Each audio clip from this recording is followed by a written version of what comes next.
not a double life, it's just a new beginning. The magic is to focus on our goals till we're winning. I'd rather have a portrait of myself up on the ceiling. I could lay down on the floor, look up and visualize the millions. Imagine that. Do you see the picture clearly? Focusing on working with me. You could get this money with me. We could take over the world and put the trophies in the city, the plaques on the wall, and have a feast of who was with me. Yeah, last week was just the past, right? A new beginning. I've been up for all these past nights, and all these people that I knew just seem to pass by. They stuck on stupid worry about their past lives, and I just ask why. Are they agents? Is the system about to crash? Am I the one like in the Matrix? Is the planets in the heavens? Did I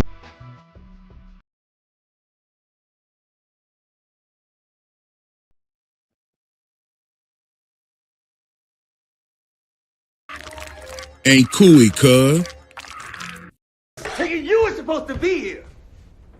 You and I were supposed to figure this out together. Motherfucker. What'd I tell you, Frank? It got late and I didn't. You got kids? You nail the window shut. You nail the motherfucking window shut. No. Frank, No. right? No, I can't. Don't.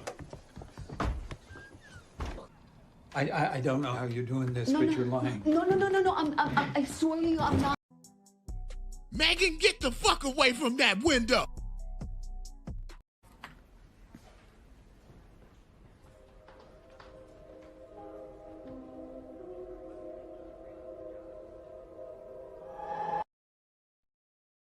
Hey, Elgin, let me hold $20 till tomorrow.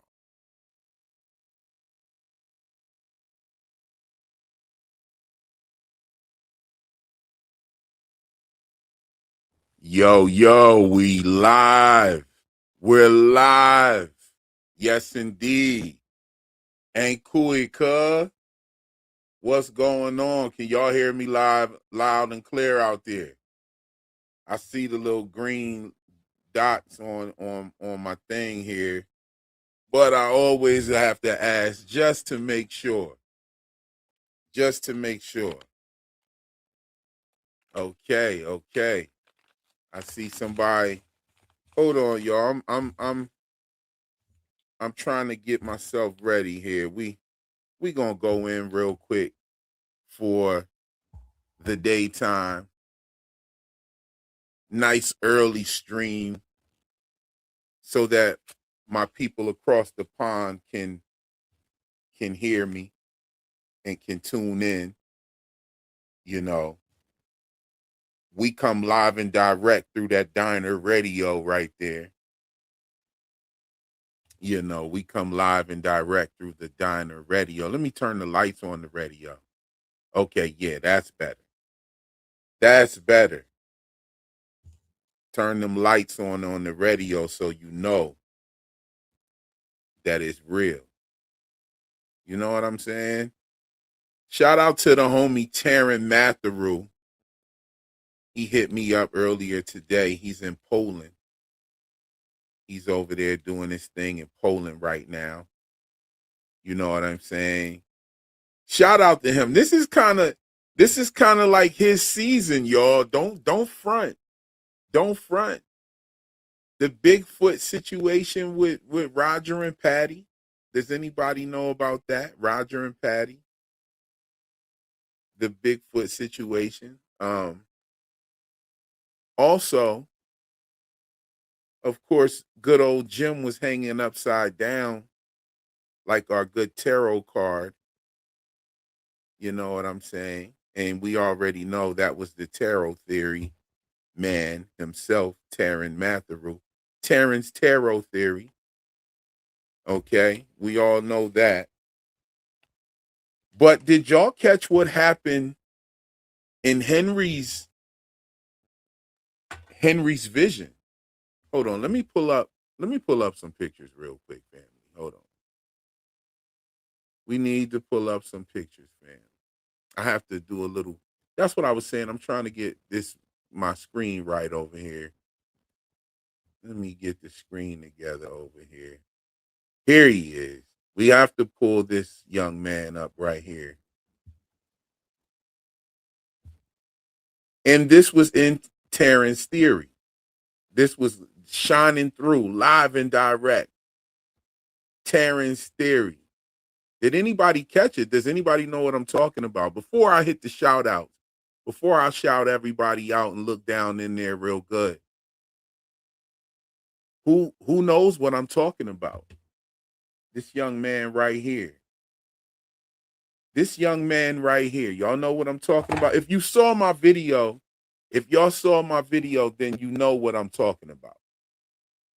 Y'all know what I'm talking about. You know what I'm saying? Tomorrow is the episode 9. You know. Yes. There it is. Sebastian Cabot or Cabot. Sebastian Cabot is someone who Terran has been talking about since the beginning of his theorizing. Okay? Sebastian. So for this name to pop up in the way that it did was definitely picked up on by Terran a long time ago. And I think this is the writer's way of telling Terran, like, yeah, yo, you're right. You're right about the origin story. But there's something that I have been telling Terran that it's not going to show up in the story in that way. It's going to be symbolically. In every single thing that has shown up, I told him it was going to show up symbolically, especially the treasure hunt. We talked about the items in his theory. If you're familiar, I wish I had the theory right here, because the brother sends me like pictures and slides and stuff like that. And I got a new computer, I got a new phone, and he sends me these things on WhatsApp, and it doesn't let me access the older stuff. It only lets me access the newer stuff, like, you know, since I had to update my, you know, everything. So I don't have like the whole theory here, but there are several items in his theory, several artifacts in his theory, and we have been seeing those artifacts. We have the heart pendant that we saw on Victor's makeshift Miranda. And we've seen other things too. We've seen a lot of different things. And the treasure hunt was something that I told the brother. I was like, yeah, we're going to get a treasure hunt. And we thought that we got it last season. Terran and I were like, yeah, there's the treasure hunt. Boom. Victor's digging up a suitcase and it's full of items. And we thought that was the treasure hunt, but it wasn't the treasure hunt. The treasure hunt is what we see going on with Boyd and Acosta grabbing folks from Colony House to scan through the basement and also scan through the diner. You see what I'm saying? So that's the treasure hunt. So the treasure hunt did happen. Bigfoot showed up symbolically as well with Roger and Patty. Okay. So you had the Roger and Patty situation and boom. Okay. So the Cabbage Patch Dolls, I talked about that last season. These things have been showing up. But this Sebastian Cabot has shown up symbolically on the show. And this is a creepy dude. Not in a, you know, not saying that this guy is creepy, but his character is kind of creepy when you think about it. Let me let me pull up the part where he had out the cell phone and they were listening to the music and whatnot. This is getting kind of creepy. Hold on, where is it at? It's got to be up here. Here, this shot of him right here, man. And just for us to know what actually this is actually Sophia putting this in his mind. So think, this is Sophia putting this in his mind And this is the face this kid is making. Like, yeah. And she's asking him, do you want to stay? She's asking him right there. She puts her eyebrows up. You got the forehead lines and everything. Do you want to stay? And so she says, if you want to stay here, this is what you have to do. You have to forcibly disconnect from the anchor. Now, when we're talking about, oh yes, John Cabot was returned from a voyage, Newfoundland abroad, Matthew, with his sons Levito, Sebastiano, Sansisio, and his opium-addicted brother Pero. Sansisio was tutored by Da Vinci. Ooh, Debbie, Ebby, Bobebi, Banana Fana, Fofebi, Fifa, Momebi, Debbie is in the building with us. Yes, that's what I'm talking about. And the reason why I want to bring this up is because I didn't get into it real heavy in my video. I just mentioned it. I shouted my brother Taryn out. And that's why I want to come back and talk about this a little bit, because we're talking about a voyage at sea, right? And the Sebastian character is brought up. He's the only surviving son of John Cabot. Okay. And then we're talking about anchors. And so anchor being, an item that you would find on a ship. Okay. Now, I don't know if you guys remember this, but I went on Julia Doyle's Instagram page and saw that back in 2024, she had a jewelry box. She's a jewelry maker, by the way. Julia Doyle makes jewelry. She makes jewelry. She had a charm box, not a jewelry box, a charm box. And in her charm box, she had a real wisdom tooth in her charm box.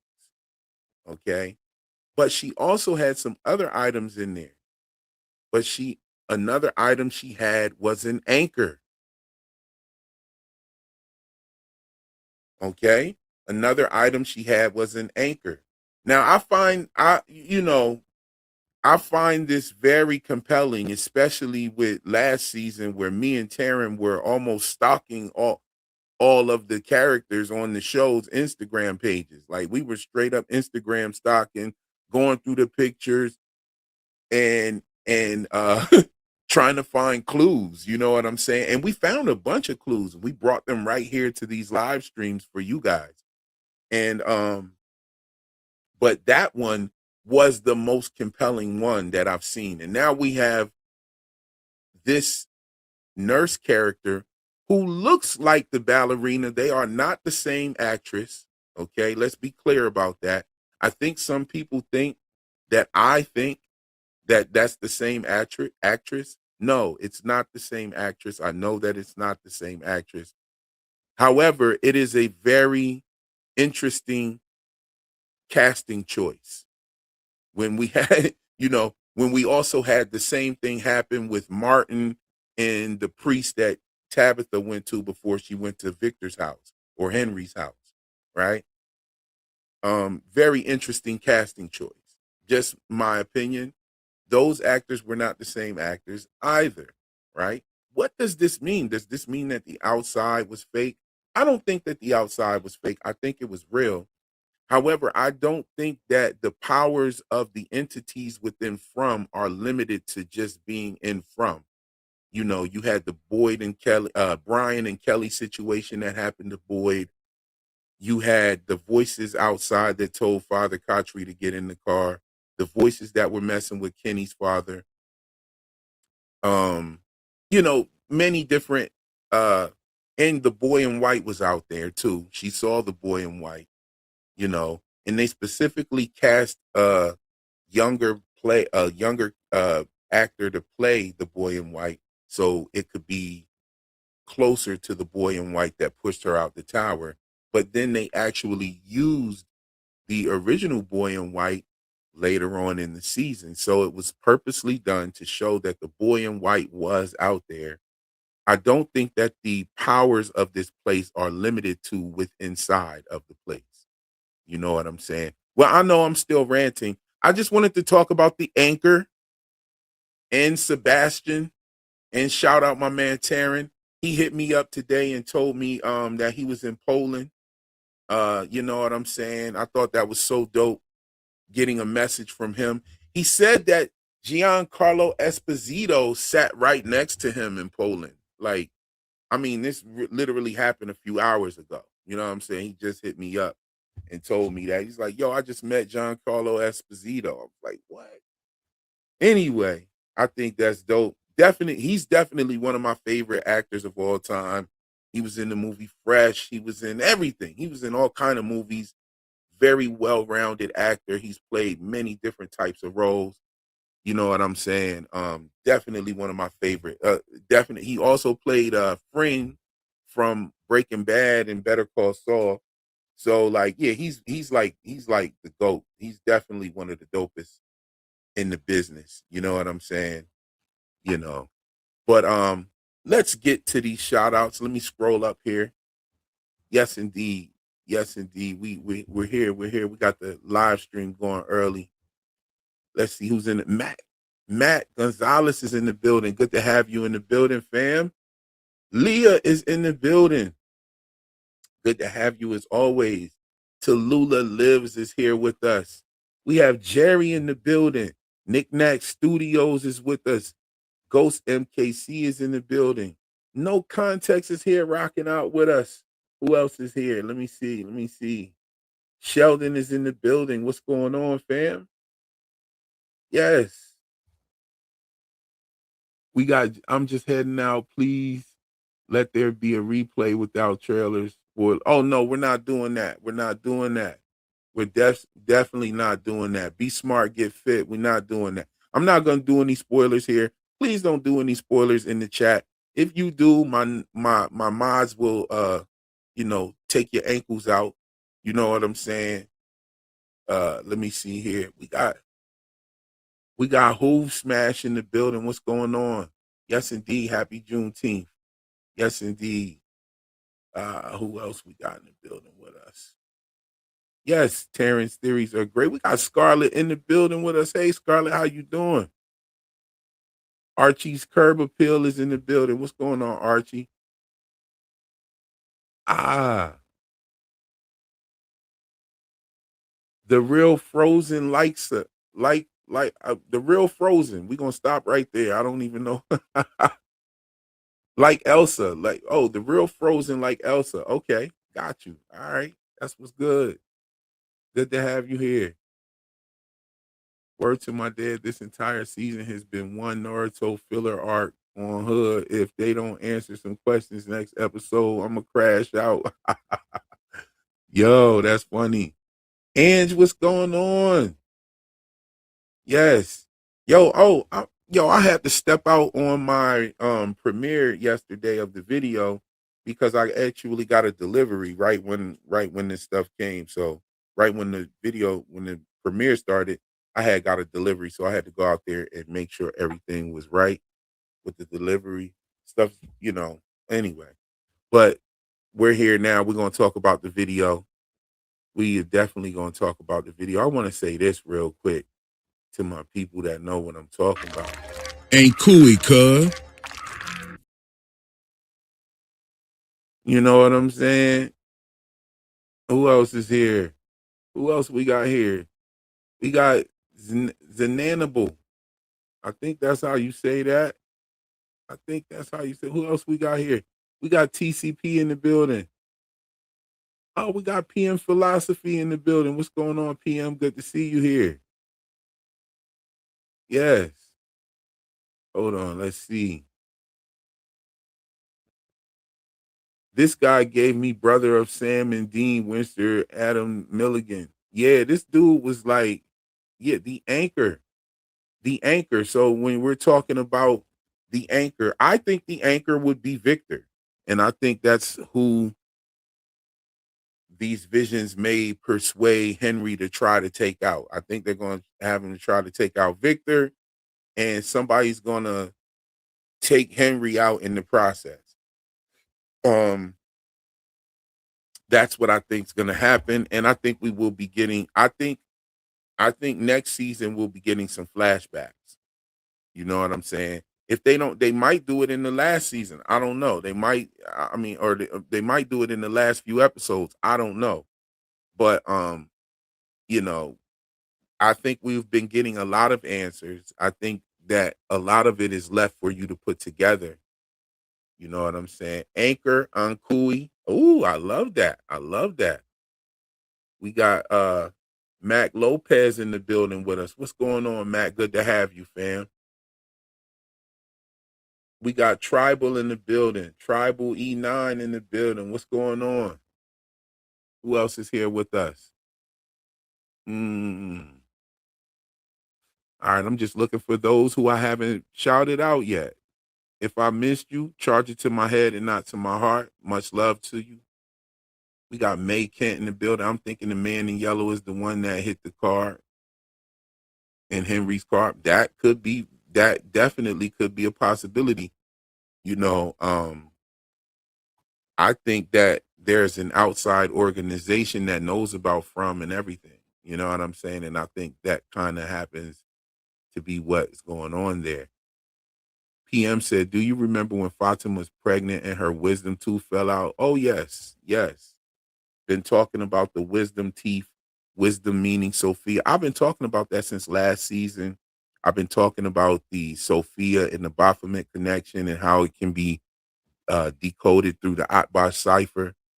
And I just thought it was very strange that they even announced the character Sophia way back in August. And I had been talking about that last season. They struck a couple of those videos down, but I was even talking about that stuff during my Severance coverage as well. And, you know, I was likening Jim to Hiram Abiff, who is the temple builder. I think Jade is representing Solomon here.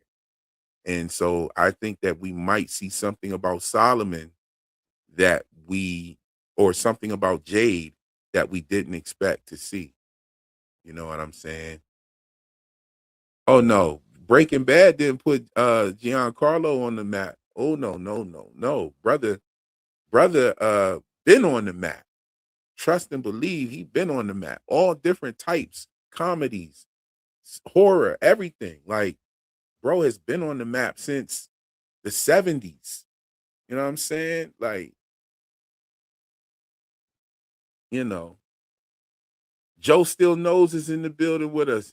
Shed My Ways is here with us. Joe said, I'm listening while packing and moving. Packing and moving. Packing and moving. Okay. That's what's up. Let us keep you entertained. Don't put some shit in the wrong boxes and blame that shit on me. You know what I'm saying, Joe? Nah, I'm fucking with you. Who else is here with us? Who else is here? Yes, indeed. Yes, indeed. Oh, you got a premiere in 15 minutes. Drop the link to the premiere. You know what I'm saying? For those who are on the computers or stuff like that, slide on over there to the premiere. Let's light that premiere up, actually. You know what I'm saying? Debbie Ebby Bo Bebby's artwork is so fire with her music as well. You know what I'm saying? She's cooking up over there, and she's cooking the painting up right in front of your face. Like, you're seeing it, you're seeing the painting evolve, the different layers, and it just connects with the music.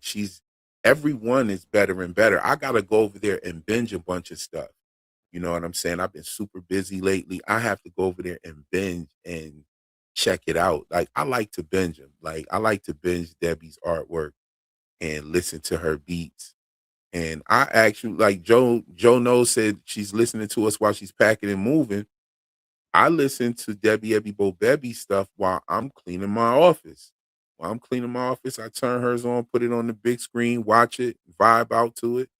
I love her artwork and her music. Go check it out. She's got a premiere happening in 15 minutes. You know what I'm saying? Let's light it up. You know what I'm saying? Somebody said scan Cooey. The Sun Wukong, what's going on, brother? How you? Who else is here with us? Let me see. Okay, okay. Oh, Papa Socks is in the building. What's going on, Papa Socks? We got Kate here with us. Kimberly's here with us. We got May Kent just became a new member. Go ahead and welcome her to the Magnify. Yes. We got Mitch in the building. Any cliffhanger predictions? It's the last season cliffhanger we get. I bet it's a big one. Yes. I would love to talk about that. What do you think? What do you think? My last cliffhanger was spot on. You know what I'm saying? I even predicted that Boyd was going to have some sort of fire item in his hand. So I wonder if they're going to keep that going with Boyd having some sort of fire item in his hand. Okay. The first season he had the lighter when he was stuck inside the well. At the end of the first season, you see him flicking his lighter. The second season, he had the torch with the fire on it, which he sparked up with that same lighter. In the third season, he had the candle with the lantern, and he went down into the tunnels with the lantern. So, you know, I wonder what he's going to have in season 4. I definitely predicted that Fatima was going to go in labor for the cliffhanger. I didn't think that that was going to be something, because I knew that it was going to be Fatima going in labor in the ending, because we knew that it wasn't going to be a regular pregnancy, because in season 2 we already learned that she couldn't even get pregnant. So we knew something was up with that. I definitely did not think that it was going to be Smiles Davis coming out there. I don't think anybody thought that, because Smiles Davis was still alive when Fatima was already pregnant. They still have not addressed that. They still have not said anything about that. You know, this place didn't make her pregnant with Smiles Davis. She was pregnant before that. She was pregnant before Boyd killed Smiles Davis. And I don't even know, should we be calling him Smiles Stevens at this point? Because he's definitely, I just like Smiles Davis. I'm going to keep calling him Smiles Davis. Feel free to call him Smiles Stevens if you like, because, I mean, Fatima and Ellis did get married, so technically she is a Stevens. But are we considering Ellis being the baby's father? Or is this like, was this like a, a side thing going on? You know what I'm saying? Did this place insert itself in as Fatima's side piece and impregnate her? Are we considering Smiley to be Ellis's son? Like, because that's kind of corny. I don't like that. You know what I mean? That's not really his son. Bro has no stake in this. You know what I'm saying? He has no stake here. Okay? Let's see what else we got. Somebody said, please don't take out Henry. I have a feeling Victor can't leave Fromville and feels he will be alone. And then Henry will step up and say he will be there with fam. I don't know, yo. It's not looking good for Henry. I don't think it's looking too good for Eloise. I know a lot of people think she's alive. And I want to be one of those people. I really do. I really hope Eloise is alive. I don't want Eloise to be dead. But we have to talk about this picture here. And what does this even mean? You know what I'm saying? We have to talk about it. This right here. Let me see if I could rotate it around like that. Yeah, that's better. This is better. Okay, so he's clearly carrying a child. That's clear. This is the man in yellow because Victor started painting him yellow. I am extremely pissed off about a grown man drawing hands like this. Like, bro, if you don't get your uh pappy hands up out of this motherfucker, what the hell? It looks like another person. The hand looks like a head with barely any hair. The hand looks like an Ann Cooley kid. You know what I'm saying? The hand by itself looks like an Ann Cooley kid. Nah, no. This hand is the man in yellow shape-shifting hand. Ain't Cooey, cuz. Like, get this hand the fuck out of here, please. Ain't Cooey, cuz. I think that the hand, is this what Victor was trying to draw, the hand? Ain't Cooey, cuz. Yo. Yo, it's too early for this shit, yo. But I'm mad about that. I'm actually kind of teed about that. Like, bro, you seriously, you've been drawing pictures all this fucking time, bro. You've been drawing pictures for 40 fucking years.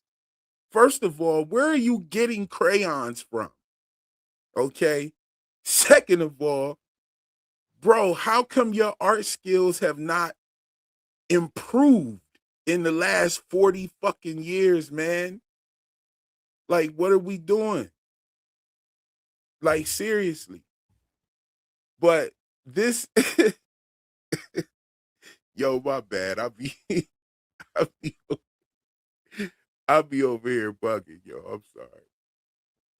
Like, yo, the hand is crazy. Hold up. Hold on, let's see.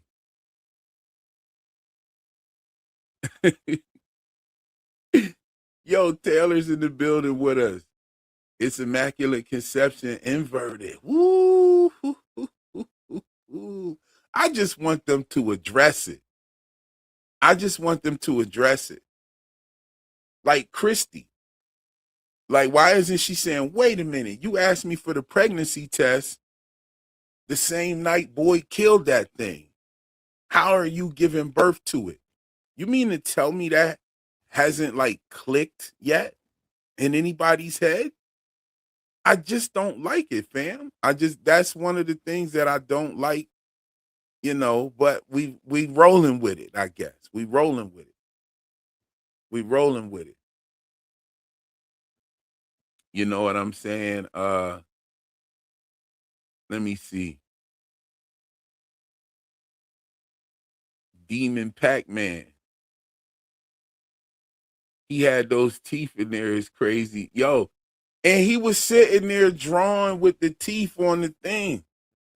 Like, bro, if you catch some type of staph infection, don't come down to the clinic talking about you don't know what happened when you had a goddamn bag of teeth sitting on your desk and you done somebody had a little cavity in the molar and that motherfucker done scratched you. Don't come down to the clinic looking for some goddamn antibiotics. It's over with. You know what I'm saying, Victor? Like, put them teeth somewhere. Put them teeth away. Why do you got teeth out on the desk while you drawing? Is this helping you remember? You know what I mean? Speaking of remembering, is this him remembering the man in yellow killing Eloise? Because this is a child. No doubt about it. And he said that he only found pieces of her. And Victor is, you know what I'm saying? Victor is not, he's either not telling the truth or his memory is just that fucked up. Because in this, his hand draw like the COVID virus. yo, yeah, this shit looks crazy. Like, I mean, this dude is 50 years old, y'all. This is how a 50-year-old man draws hands. You know what I'm saying? 40 years of drawing and your penmanship is basura, trash, garbage. Get his art skills the fuck out of here. Somebody should buy him one of them little drawing, you know what I'm saying? One of them little drawing art books that teaches you how to draw hands and lips and shit like that. Like, somebody needs to come in town with one of those. That would be very beneficial for some of these memories that he's having. PM said, not the hand. The hand is terrible. You know what I'm saying? Like, his drawings are terrible. Victor is this looks like my son can draw better than this. My 5-year-old daughter can draw better than this. Seriously. Like, this is ridiculous. I mean, I don't know. I don't know what they were thinking with that.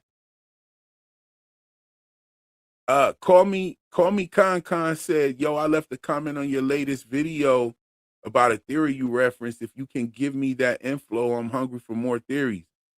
Let me know what the comment is. Run it back right here so we can answer it live and direct. That's what this live is for. We're going to get into the video soon here. We're definitely going to get into the video. You know, somebody said, also, Victor had 40 years to improve his drawing, and this is what we have. Yes, 40 years. It's a long time. Just picking up the teeth raw dog like that is crazy. Like, he ain't even use his shirt. He ain't pull a sleeve down over his fingers or nothing. He just been digging in them. I bet you he's put one in his mouth and shook his head real quick and spit it back out on the desk. Victor be doing some weird shit in his room. I'm glad that people don't just bust in his room and they knock before they come in. You know what I'm saying? Because he's got a bag of teeth sitting there. Who knows what he's doing with these teeth? You know, did you see Tabitha's face when he tried to show him to Ethan? She was like, no. You know what I'm saying? Yo, Fatima's in the building. How you doing? Good to have you here. And thank you for your generosity with the super chat. She says, Victor said he found Eloise ripped to pieces. I'm thinking the man in yellow ate Eloise instead of his mom. That could be possible because we did see the flashback with Smiles Davis actually being the one that killed her. What'd he do? Just killed her and left her there? And then the man in yellow came through the next morning? Because Victor didn't come out of the thing until the next morning. When did he see this? Another thing is this hand is waving. He's waving. Okay? And if we remember back to Victor's flashback with the boy in white, the boy in white was standing by the yellow car and he was waving. What if the memory got mashed up and mixed up? What if the man in yellow was taking care of Victor that whole time? Or these memories or things, I don't know. What if the man in yellow and the boy in white are one and the same? I didn't think so at first, but I really don't know.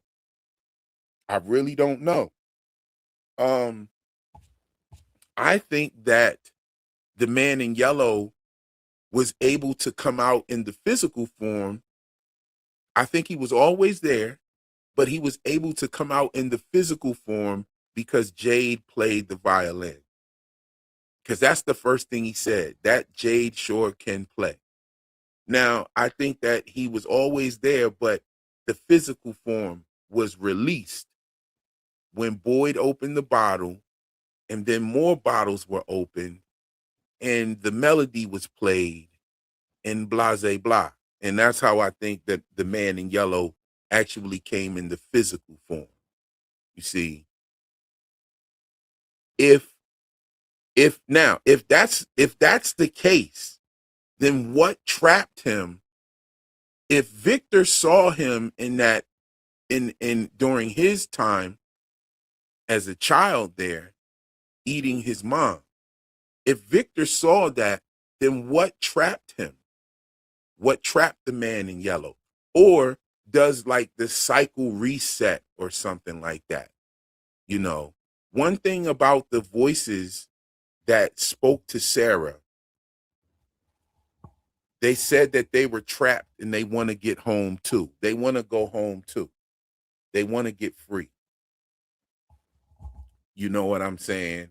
I talked about the Super Mario aspects of the show. We might even get into that one a little bit too. Just a quick review of the Super Mario aspect. But I think now here's the thing with this show. I love this show, but they add too much mystery. And I'm afraid that they won't have a time to answer everything. But I'm thinking that Victor, just like he put it out his mind that the man in yellow was eating his mom, I think that he's now drawing a picture of when he remembers the man in yellow eating Eloise. And I think that's what this is. Boyd asked him to remember some things. That is why Victor is sitting there drawing the man in yellow, is because he's trying to remember some things. You know what I'm saying? Shed My Way said Victor is fooling everyone. Well, I kind of don't think that he's necessarily fooling everyone, but I do think that he withholds information. He lies about some things, you know, because we already seen him do that. Jade asked him, when's the last time you saw this symbol, or have you seen this symbol anywhere lately? And Victor said no. And that was a fucking lie, because he had just came out of the tunnels with Tabitha where the symbol was down there. The symbol was down there and he lied. And then right after Jade played the violin for Victor, Victor went on about his business, and Jade heard Tabitha screaming because that was the first time the Ankui kids came to see her, and her nose was bleeding. She was right there by the cave exit, and that's where her and Jade spoke. Jade shows her the symbol. She tells Jade that the symbol's in the cave, and he was like, wasn't Victor down there with you? And he was like, I just asked this motherfucker, and he lied. You know what I'm saying? So Victor does choose to lie. He chooses not to talk about things. And he does misremember some things. Or I don't know if it's a misremembering some things or not. But when they got to when they hear it, right here, hold on. Let's go there real quick. Right here, Victor says, not in this one. Where is it? This one. Victor says right here that the boy in white, the first time he saw the boy in white was after the massacre when he came out the root cellar.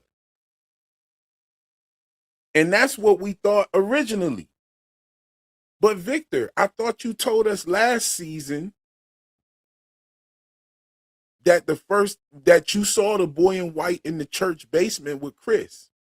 So that must have been the first time you saw the boy in white. You see what I'm saying? Now, here's the thing about what Victor's talking about, eavesdropping. He was eavesdropping in on Christopher and the boy in white speaking, right? Oh yeah, don't let me forget about Jasper, y'all. I need to talk about Jasper for a minute. We will. It's something that I don't really know too much of. Yes, Henry is 75 years old. Henry's 75 years old. You know what I'm saying? Because Henry's older than 75 years old. Because Miranda took him to do the acid on his 35th birthday. And they didn't just leave and end up in Frumlin right after that. She went through years of painting and doing art expeditions around in the community, erecting bottle trees and shit. They didn't leave right after that. So Henry's got to be a little older than 75. So he's pushing 80 something. You know what I'm saying? He gets around pretty good for his age. And he can still drink motherfuckers up under the table. I don't know about that though. You know, he's drunk as shit. You know what I'm saying? Like you might drink, it might be easy to drink Henry up under the table. But I know he smashed that whole goddamn bottle of moonshine. They not just drinking some shit from the liquor store. These motherfuckers is drinking moonshine. They drinking that 100 proof. You know what I mean? 90 proof or better, at least. And Henry drunk that whole fucking bottle. And him and Sophia acting like she was drunk is hilarious too. But let me not get too far. I just want to say this real quick. Some esoteric meta type shit real quick. Hold on. Let me find this situation real quick.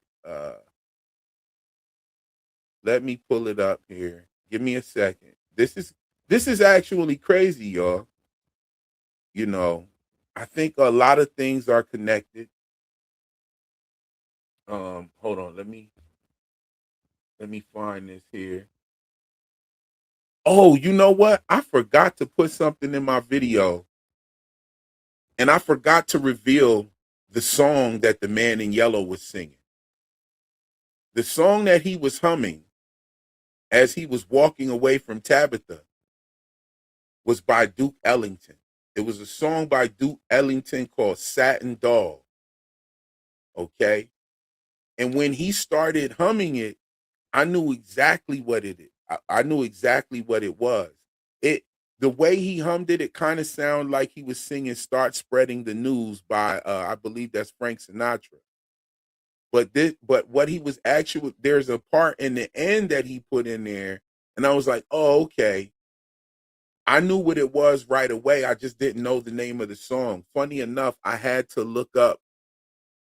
I remember where I heard the song at, though. And I remember I heard it on the Richard Pryor show years and years ago. I mean, I'm probably really showing my age with this shit right here.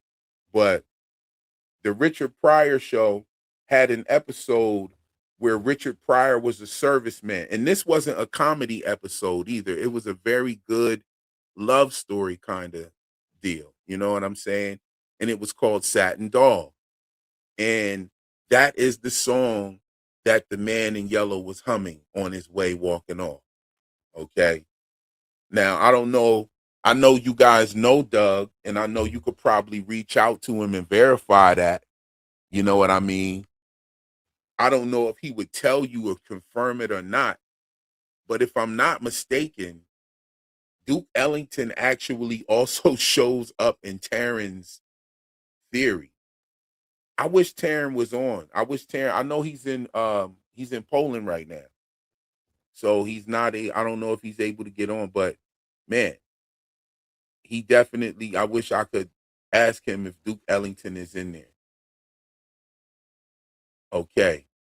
So let me see. Let me go back a little bit. I was talking. I want to pull up something first before I talk about the situation with the Jasper. I want to bring up Jasper. Hold on.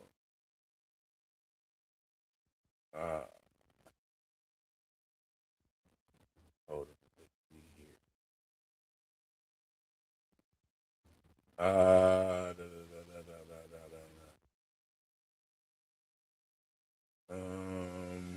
Where is it?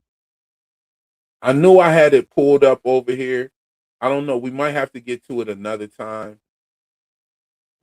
But Jasper, a fella named Jasper, I don't know. You guys might know about this more than I do. I don't know much about it. I did take some notes on what happened and everything. Hold on, let's see. Man, the chat is jumping fast. Let me scroll down.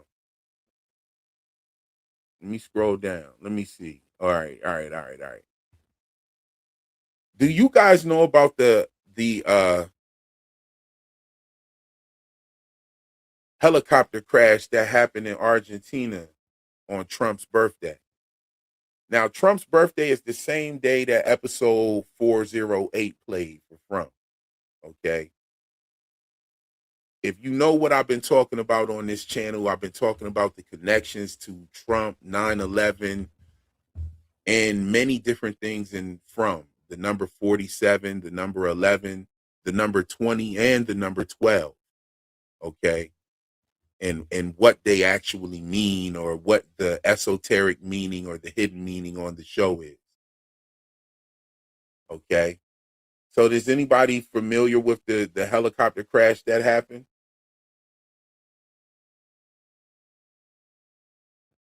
Okay. Nobody. Oh yeah. I saw that. Yo, there's a point where Henry's room number changes. There's a point where Henry's room number actually changes, and it's in a frame. Like it actually changes in a frame.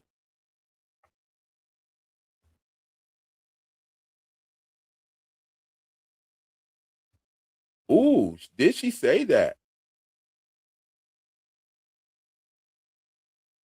Marina Abramovich said Trump is the greatest chaos magician. Yeah, there's a lot of talk about Trump and chaos magic. I don't know if you're familiar with any of that stuff. And see, I'm not bringing politics into this at all. Like, I'm not giving my political opinions about anything. I'm just pointing out the symbols and signs of the political figures. Like, I'm not here to talk about politics or any of that, you know. Yes, the crash that killed Oliver Tree. Yes. Who else died there with him? Are you familiar with that? Are you familiar? The two helicopters colliding. Yes, indeed. Okay, so I was doing my research on it. I probably shouldn't have even really brought it up until I got all of my research done. I'm actually getting the names of the helicopters and the whole nine. But there's a lot of symbology, okay? The 614 symbology, okay? 614 equal 11 as well. 614 is a 7 and a 4, and 614 is Trump's birthday. He was born 614. That's when, yeah, okay. 6 people passed. Okay, hold on. Let me see if I can find my notes.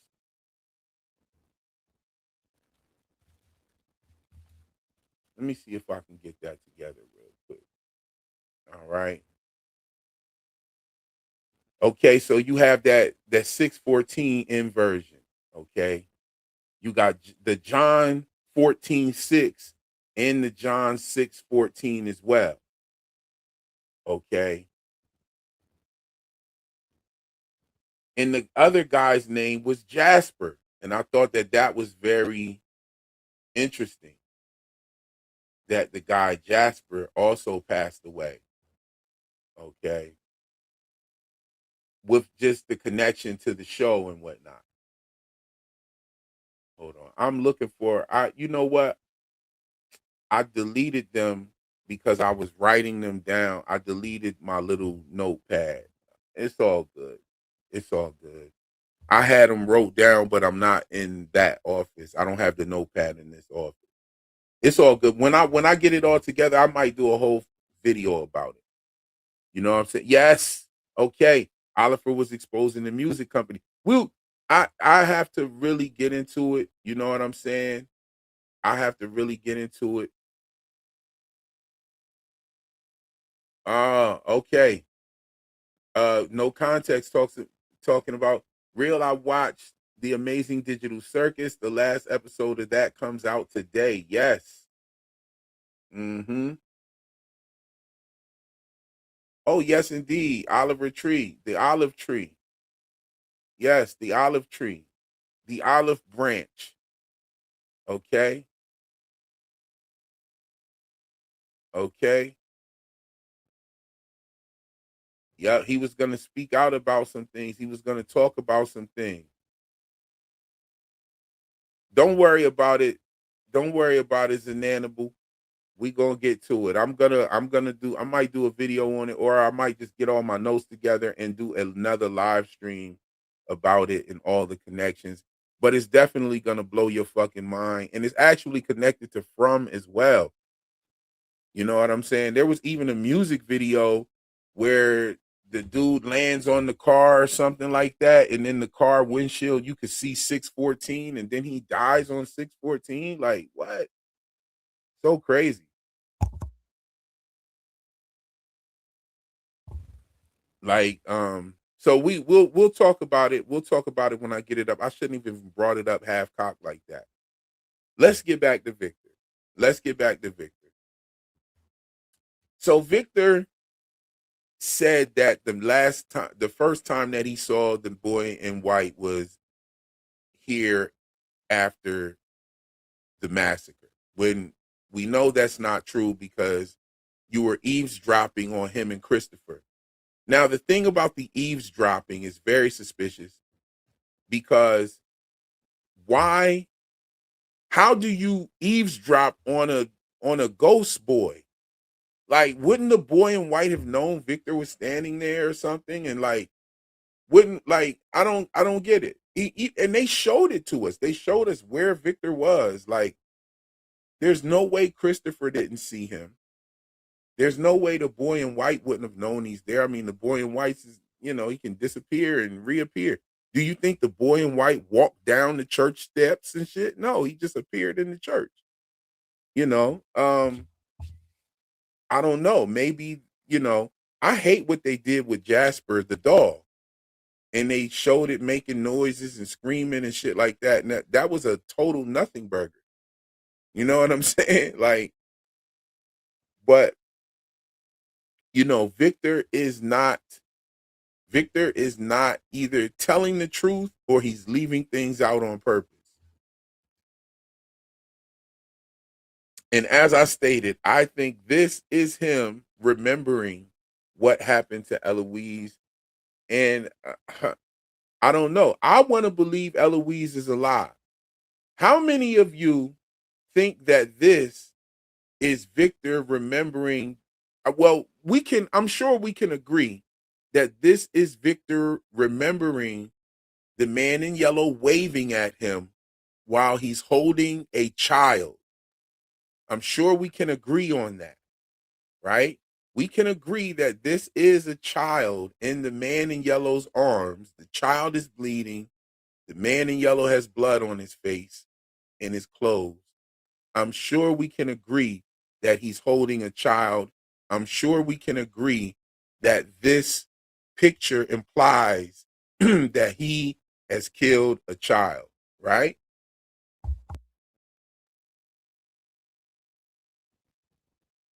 Show me a 1 in the chat if you think that this is Victor remembering the man in yellow deleting, eating Eloise.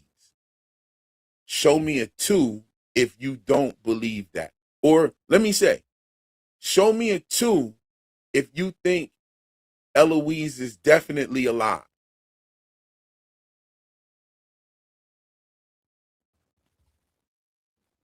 Because this is definitely a child. I'm sure we can agree there.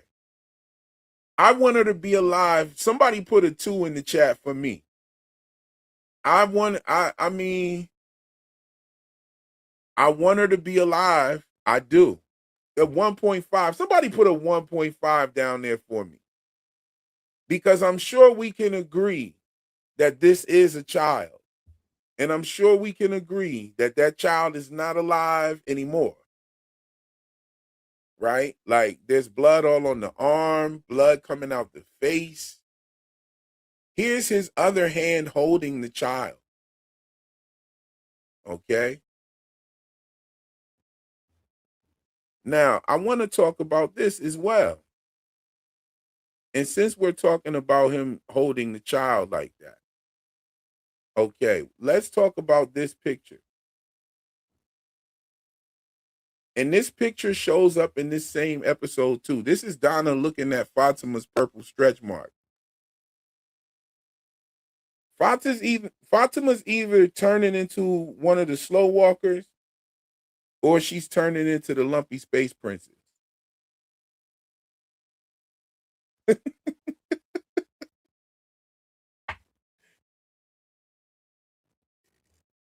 Either or. Take your pick.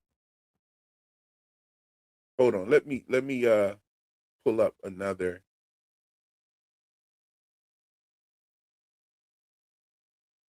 Let me pull up a better image of this. This needs a better image. We need a better image for this. Okay, I have it in my from folder.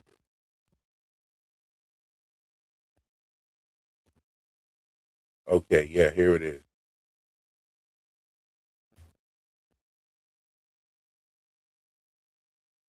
Okay. Copy that. Drop that in.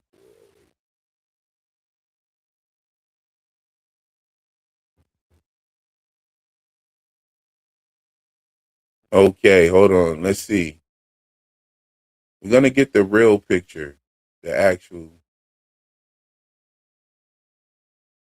Let's refresh this.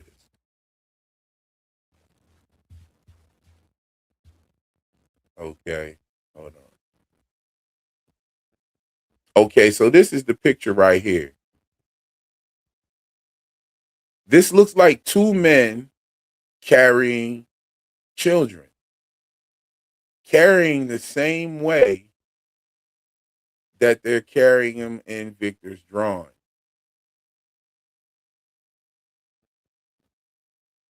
Am I bugging?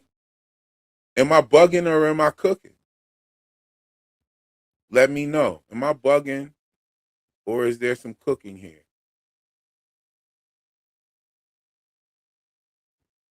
You know what I'm saying? Are we cooking or are we bugging?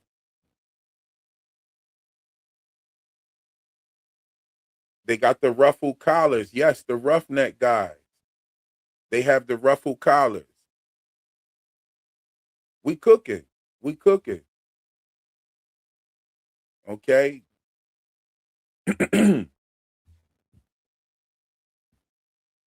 Sacrifices over several cycles.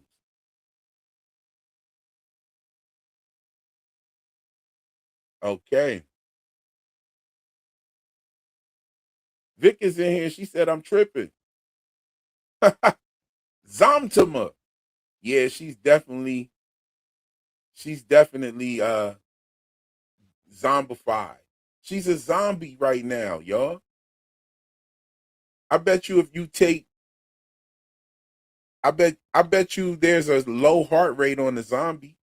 I bet it has some kind of heart rate. It's got to be moving around and shit, right? But 19 beats per minute is wild. What about the colonial woman? Yes, we've got 2 episodes left and we've seen no colonial woman.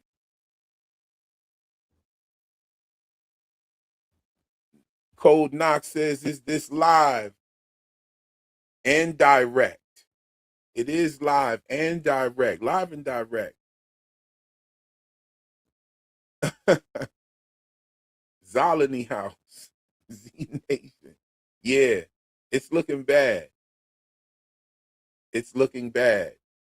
I don't think that let's see here. Okay,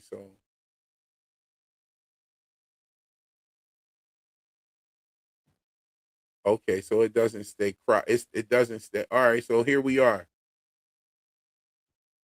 We have these 2 pictures. Both of them look like they're carrying children. Here's the head, the arms. They even look like they have on some like gowns, some white gowns, some sacrificial garments. We have the ruffled collars. I'm telling you, Ellis, that could be the OG colonists.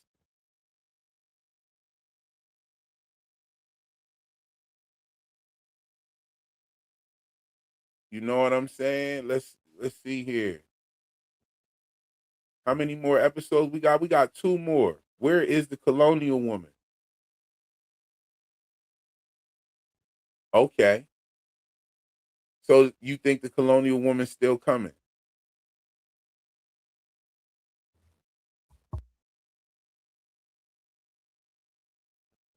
If the colonial woman ends up being any one of the names that Taryn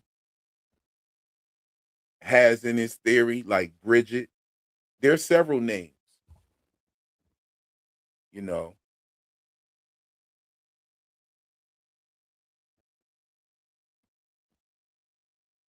Okay, so we got Papa said, nah, not sure if Victor's pick is of a child. It's a smaller person, but is it a child? Let's look at it. Okay, so let's just look at it real quick.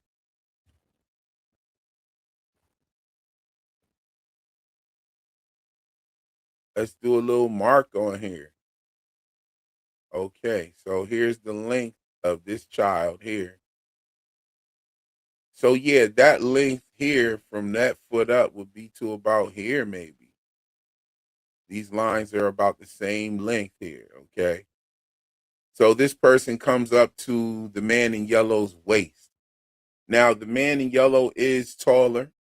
He's about maybe 6 feet, 6'1", maybe 6'2" at the most. So that's a child, fam. That's just my opinion.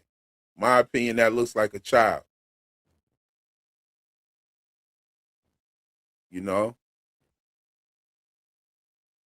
To me, that's what that looks like. And can we agree that this looks like 2 men with holding children, carrying children? One of them even looks like he has a sword or something, or that might be just part of the picture. But can we agree that that looks like 2 men carrying children under their arm?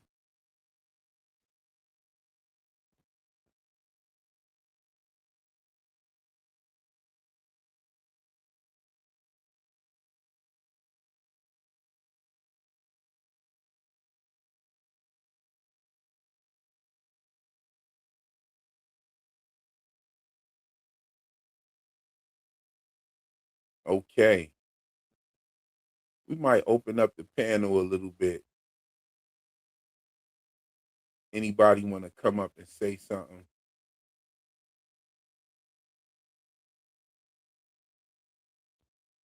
Let's do it. Yeah, let's do it. Let's open up the panel.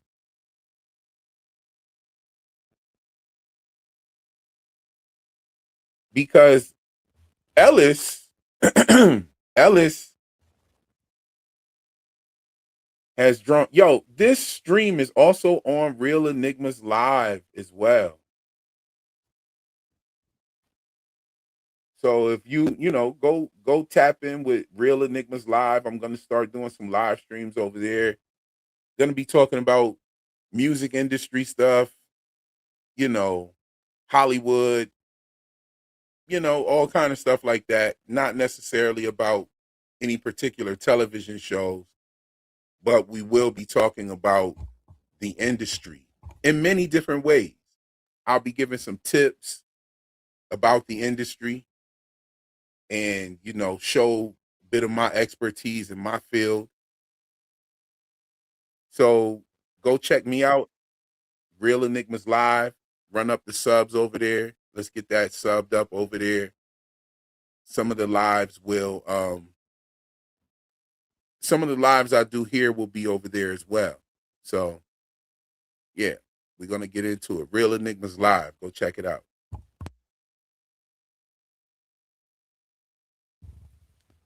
But okay, we got Zayna in the building. Yo, tell me how to say your name. Thank you for joining me, by the way. Hi, it's Snana. It's a nickname that somebody gave me because it was a mess of my actual name, and well, here we are. Uh, Yes, yes, yes. What's on your mind? Thanks for joining. I mean, Chrome is insane. I've been following your channel and Teflon's channel like since the beginning, and I'm in Europe, so I can never stay up for a live. So like these past 2 weeks, I've been so excited to hear everything and be able to join in with everybody. I do want to know your theory on how the man in yellow transforms to other people, like specifically, Okay, I'm Uh, gonna answer your question real quick. Bring Scarlett up as well. Scarlett, what's going on? Thanks for joining, sis. What's up, guys? A hell Yes, of an episode, man. yes, it was. It was. It was slower, but it was really good. It had a lot of stuff in there that we can talk about. But Mm-hmm. she asked me, what do I think about the man in yellow's transformation? Now, a lot of people say that the man in yellow needs the clothes or the items of someone to transform into them. I think that the man in yellow probably could transform into anything he wants to. It's just that he needs clothes so that he's not walking around naked. Like he needs a disguise. So he's not walking around like the naked version of whoever he turns into. I don't think that he necessarily needs the items of someone to turn into them. That would also if but the theory is very interesting because we seen that he had a choice set of clothes inside of the suitcase.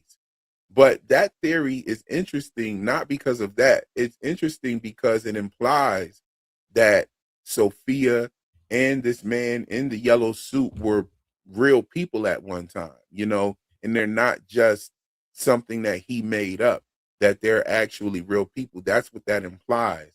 And he hijacked their likeness. You know what I'm saying? I think that's real dope. I did see the trailer for the next episode, but we're not going to get into any spoilers or talk about any of that kind of stuff. It is very interesting. It did come from the studio. Usually, I'm okay with showing stuff that came from the studio, but I just feel like the studio is just kind of just like, man, they've been just giving away the things and taking a little bit of the shock value out of them. So I'm not going to do that here on this stream. But Scarlett, what are your thoughts about the man in yellow in his transformation? Yeah, they've given us a couple things that it could be, so I am interested to see what it will be. I don't. The thing with him transforming in the suitcase, because they've almost pretty much said like we're all in agreement that's the same suitcase from inside the cave. Or are we still not on agreement with that? Oh no, that is Okay, I just the want to same make sure because suitcase. like some things are pretty confirmed, but some things are still kind of left up there. But if that's the suitcase and it was from the caves, we know Kimono Lady was down there. So part of me thinks he might even be Kimono Lady, and that's why because he's shapeshifting. Like he did that in this episode pretty easily. I mean, it's not easy; it hurts him, but I mean, it didn't seem like time consuming, right? So if he's grabbing the suitcase, he's got all these suitcases down there full of clothes.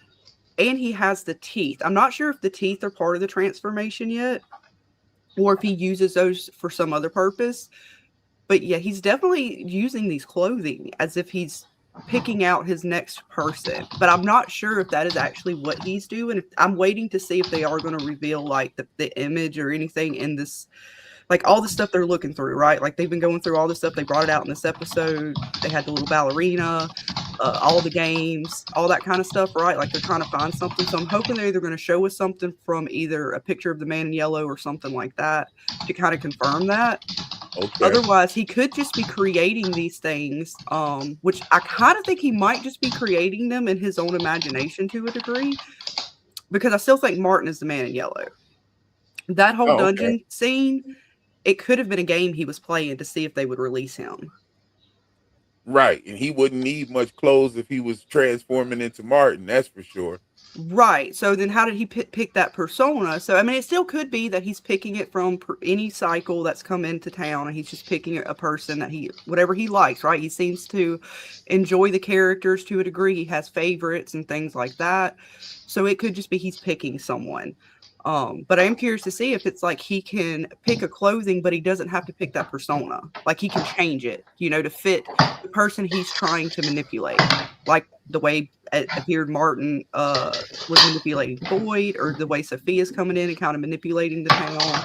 Like, can he change that persona, or does it have to fully fit the clothing in the original person? Yeah, I'm sure that he has to have some sort of clothing no matter who he changes into, right? Mm-hmm. Hold on, let me see. I'm sure he has to have some sort of clothing no matter who he changes into. And we still, but one thing that's interesting is we still have not seen Sophia change clothes yet. Mm-hmm.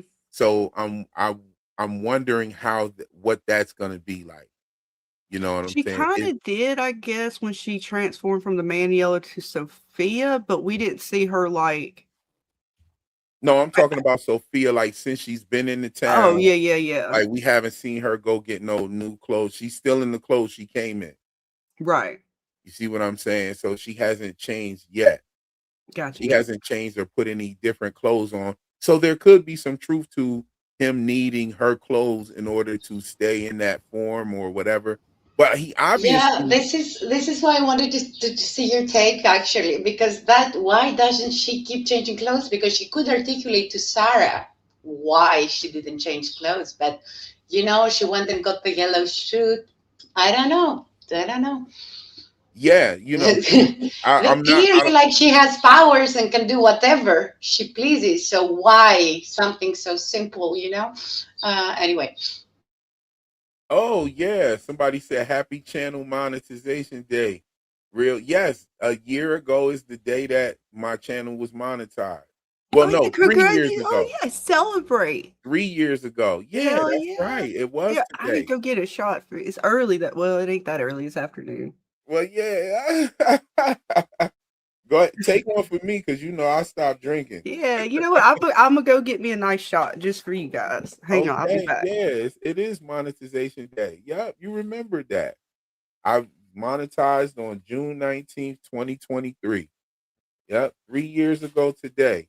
I started and it was 35 days after I started the channel, or after I dropped my first video. And 35 days later, we were monetized. So, shout out to everybody that helped, and shout out to all of the new subscribers. 3 years later, over 50,000 subs later, it's a wonderful feeling to know that you guys appreciate my creativity and originality.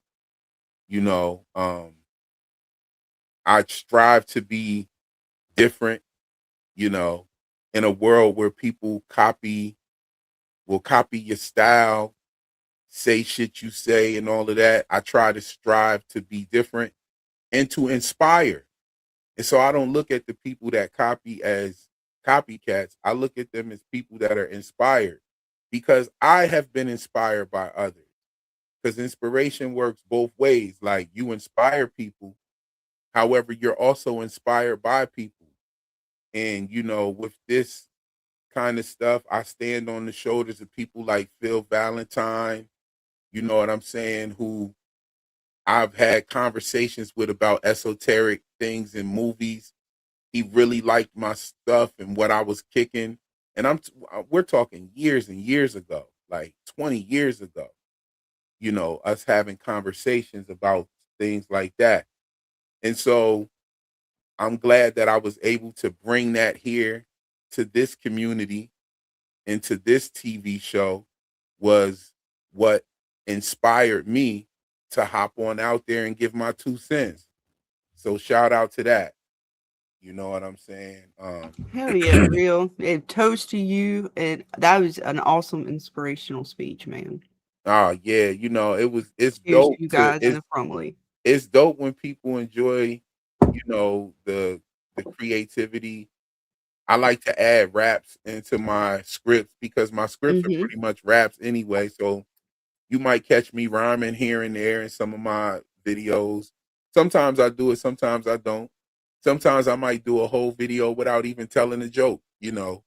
I like to put jokes in my videos as well. But yes, Zane,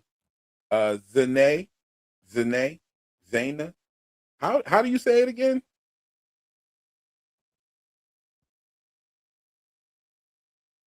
We lose her for a second. Yeah, I think we did lose Well, her. she went through the No, fire I'm entry. here. Okay, no, she's here. She The came cat back. escaped to the balcony, and I had to come get him back because I'm not done with making the balcony cat friendly. Because he's gonna jump to the garden, and the garden has a dog, and I just don't want to see that.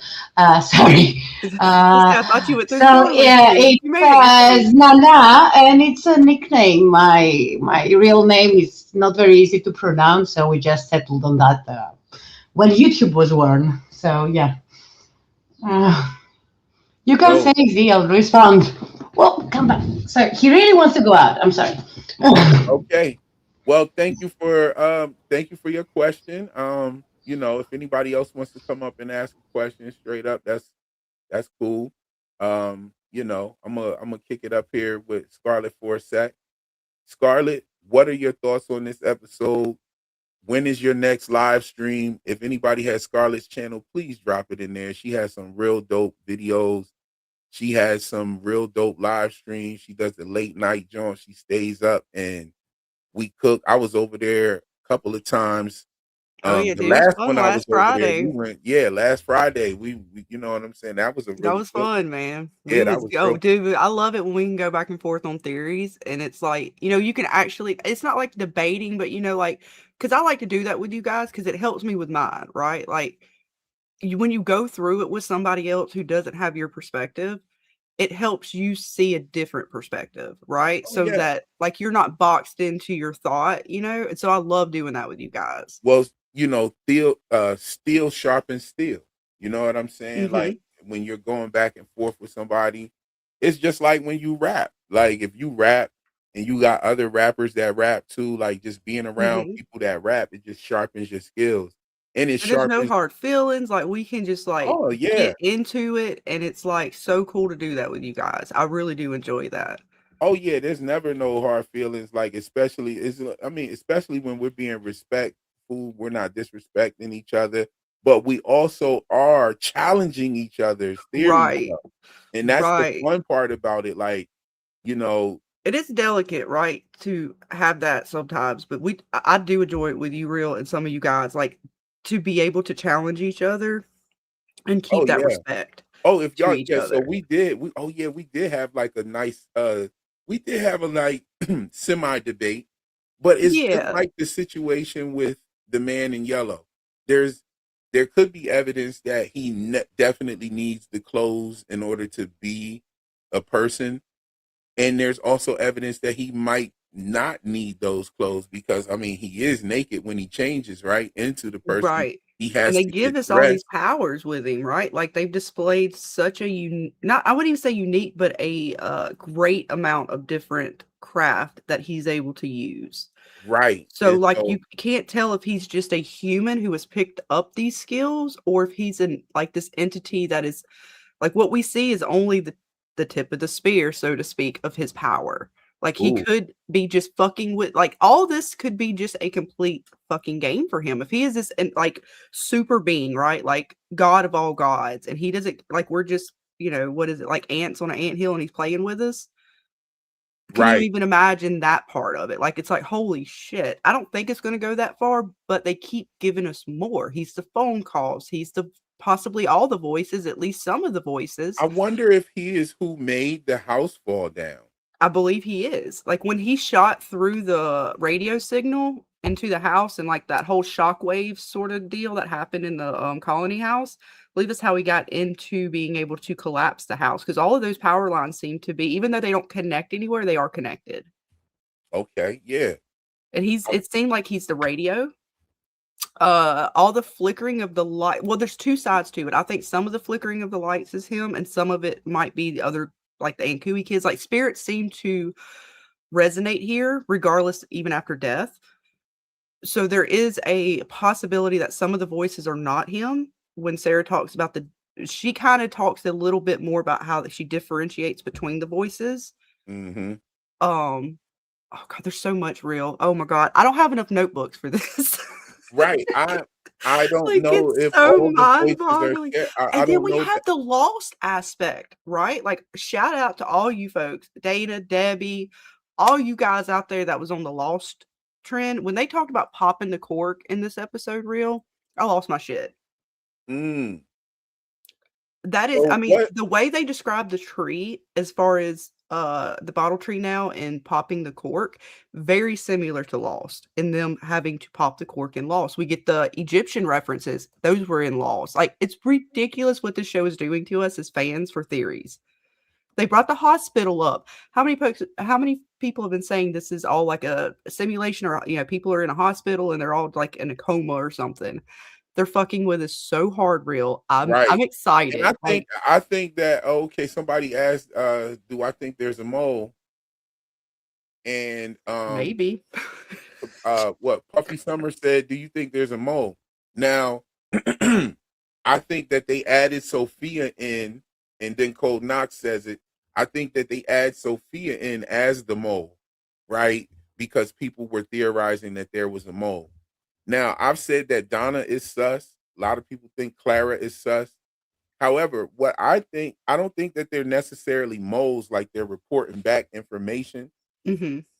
I think Donna's whole thing is just withholding information. I think she knows more than what she lets on. And I do think that her sister story and her being there with that 8x10 picture of her sister, the story about her sister's face getting ripped off. We've never seen a monster do that to anybody. Like, we've seen him scar Randall's face, but she said the face got ripped right off. That didn't make sense to me. There are some things about Donna that definitely point to her being suspect. I don't think that she's necessarily a mole. You know what I mean? Yeah, I can't place Donna. She's not working. I don't think she's actively working with like a man in yellow or boy in white, but she's seemed to understand that letting people know things was a bad idea. Yes. I kind of picked that up when they found Jim's body in the barn, and when she came in there to look and they were picking his body up, the face that she made when she read the words on the barn wall, they zoomed in on her face. They made a point to show like, yo, Donna might know something about knowledge coming at a cost. She said it to Jim after what was that, season 1, season 2, after the storm came, and it was later on Jim was telling her, it might have been I can't remember season 2 or season 3, when Jim came to her and was like, "Hey Donna, you heard the voice." And she's like, "Shut the fuck up, Jim. Like, don't tell nobody that shit." And I was like, Yeah. "Screw it. Wait, what, Yeah. Donna?" She's Yeah. like, "Don't tell Randall. He's a loose cannon." Well, of course, you shouldn't have told Randall, but still, the point is like, even then, she was trying to hush up like conversations to a degree. Yeah, she definitely withholds information purposely. It's not a Papa Sock said it right. Donna has 2 rules: shut the fuck up and burn it. yeah. That's so true. Yeah, and Boyd too. He told him to burn Roger's body. I know that shit. I know Well, I that hope he shit. don't come back. Poor Roger, man. If he come back flaming up and running around the town, I'm gonna laugh so hard at Roger. Somebody asked me if Roger and Patty were a couple, and or were they Well, fucking? maybe. And I mean, they could have been sweet on each other. She seemed to care about him a little bit. well, I They mean, could have been good friends. that's what it seemed like to me. I mean, it seemed like she definitely gave a damn about what was going on with Roger. But Roger, you're still in there. if Roger was like, "You gonna be fucking everybody up here now? Come here, I'm gonna kill you." I know you're trying to grab her ass so quick. Roger, I know you're still in there. Come back. You know what I'm saying? Like, what the fuck? Roger grabbed the first dude. Yeah, it was they fuck. Ray Charles could see that they was fucking. I mean, even Roger she could see talking? that they was Who was fucking. talking? Was through she the one talking buttons about on his Roger eyes. and the He could see it. gardening? Who was it? Was it her that was like, oh, yeah, somebody was asking about Roger, and was it her that was like, yeah, he used to garden and shit? Was it her that was talking about him? Yeah, he was. Yeah, she was talking about. No, Or I might be mistaken. I ain't gonna lie. A lot of it. Christy. It was Christy. Okay. Christy talked about him gardening. He always talked about his garden. Marielle asked him that when they were in the barn with his body, looking at his body. Damn, I was hoping it was Patty because I'd be like, see, the bitch was all up in his business. Ray Charles could see that they was fucking. I mean, even he could see through the buttons on his eyes. He said, "Yo, this." He went right for her voice. He heard her voice. He grabbed the one dude. He said, "Wait a minute, this ain't Patty." Oh, there she is. Even though you I know, right? She screamed, and he went right for that voice, man. You know what I'm saying? He wasn't with it. He was like, "Yo, now you gonna be up here fucking everything." His tongue was all messed up. His jaw was ripped out. He couldn't speak properly. He was trying to say, "Baby, I'm back.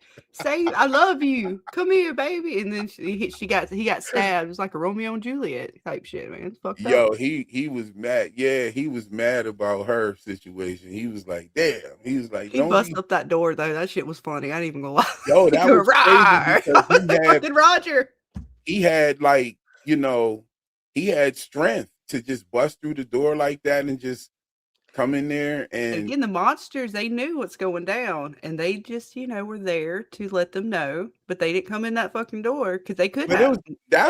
That's crazy though. Like, what if the monsters watched him walk over there? They probably did. I'm telling you, man, the way they play in the shit between the monsters and the man in yellow, I'm like, because they made sure not to attack her when she was outside. They always make sure anything with the cicadas they back away from until it's done, which I feel is all the man in yellow's fuckery.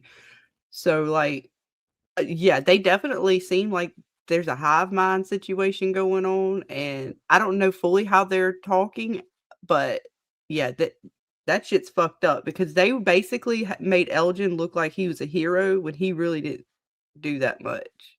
All right. So this is the part of the show where I'm gonna go over some of the things in my video and give some of the details from my notes that I didn't get to give in the video. You know what I'm saying? The first one I already gave that was in my notes was the Satin Doll. Satin Doll was the song that the man in yellow was humming as he was walking away from Tabitha. So let's get into this video real quick. You want to stay up here with me while I do this? If you want me to hang, I can hang, or it's up to you, man. I'll mute and just let you do your thing. Okay, cool. No problem. Hey, hold on, let's see.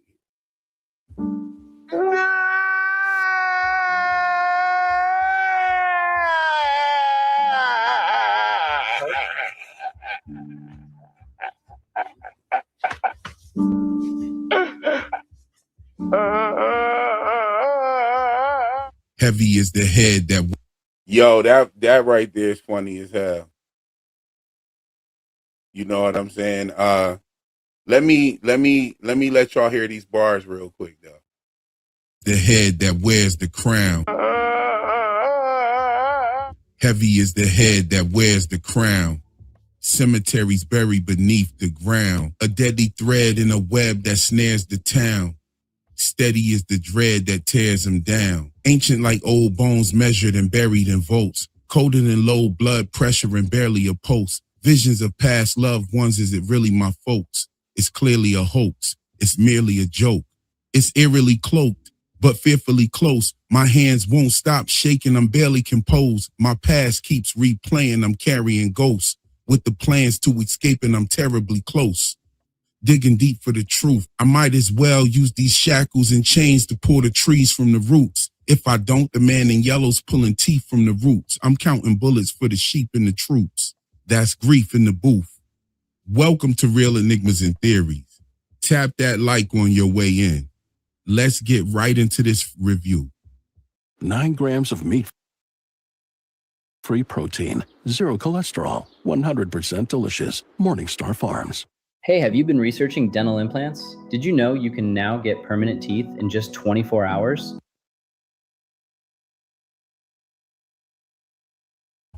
Hey, yo, this ad right here, you know, from time to time, sometimes we get an ad on here while we watching the video, and I let it play. There go Joy.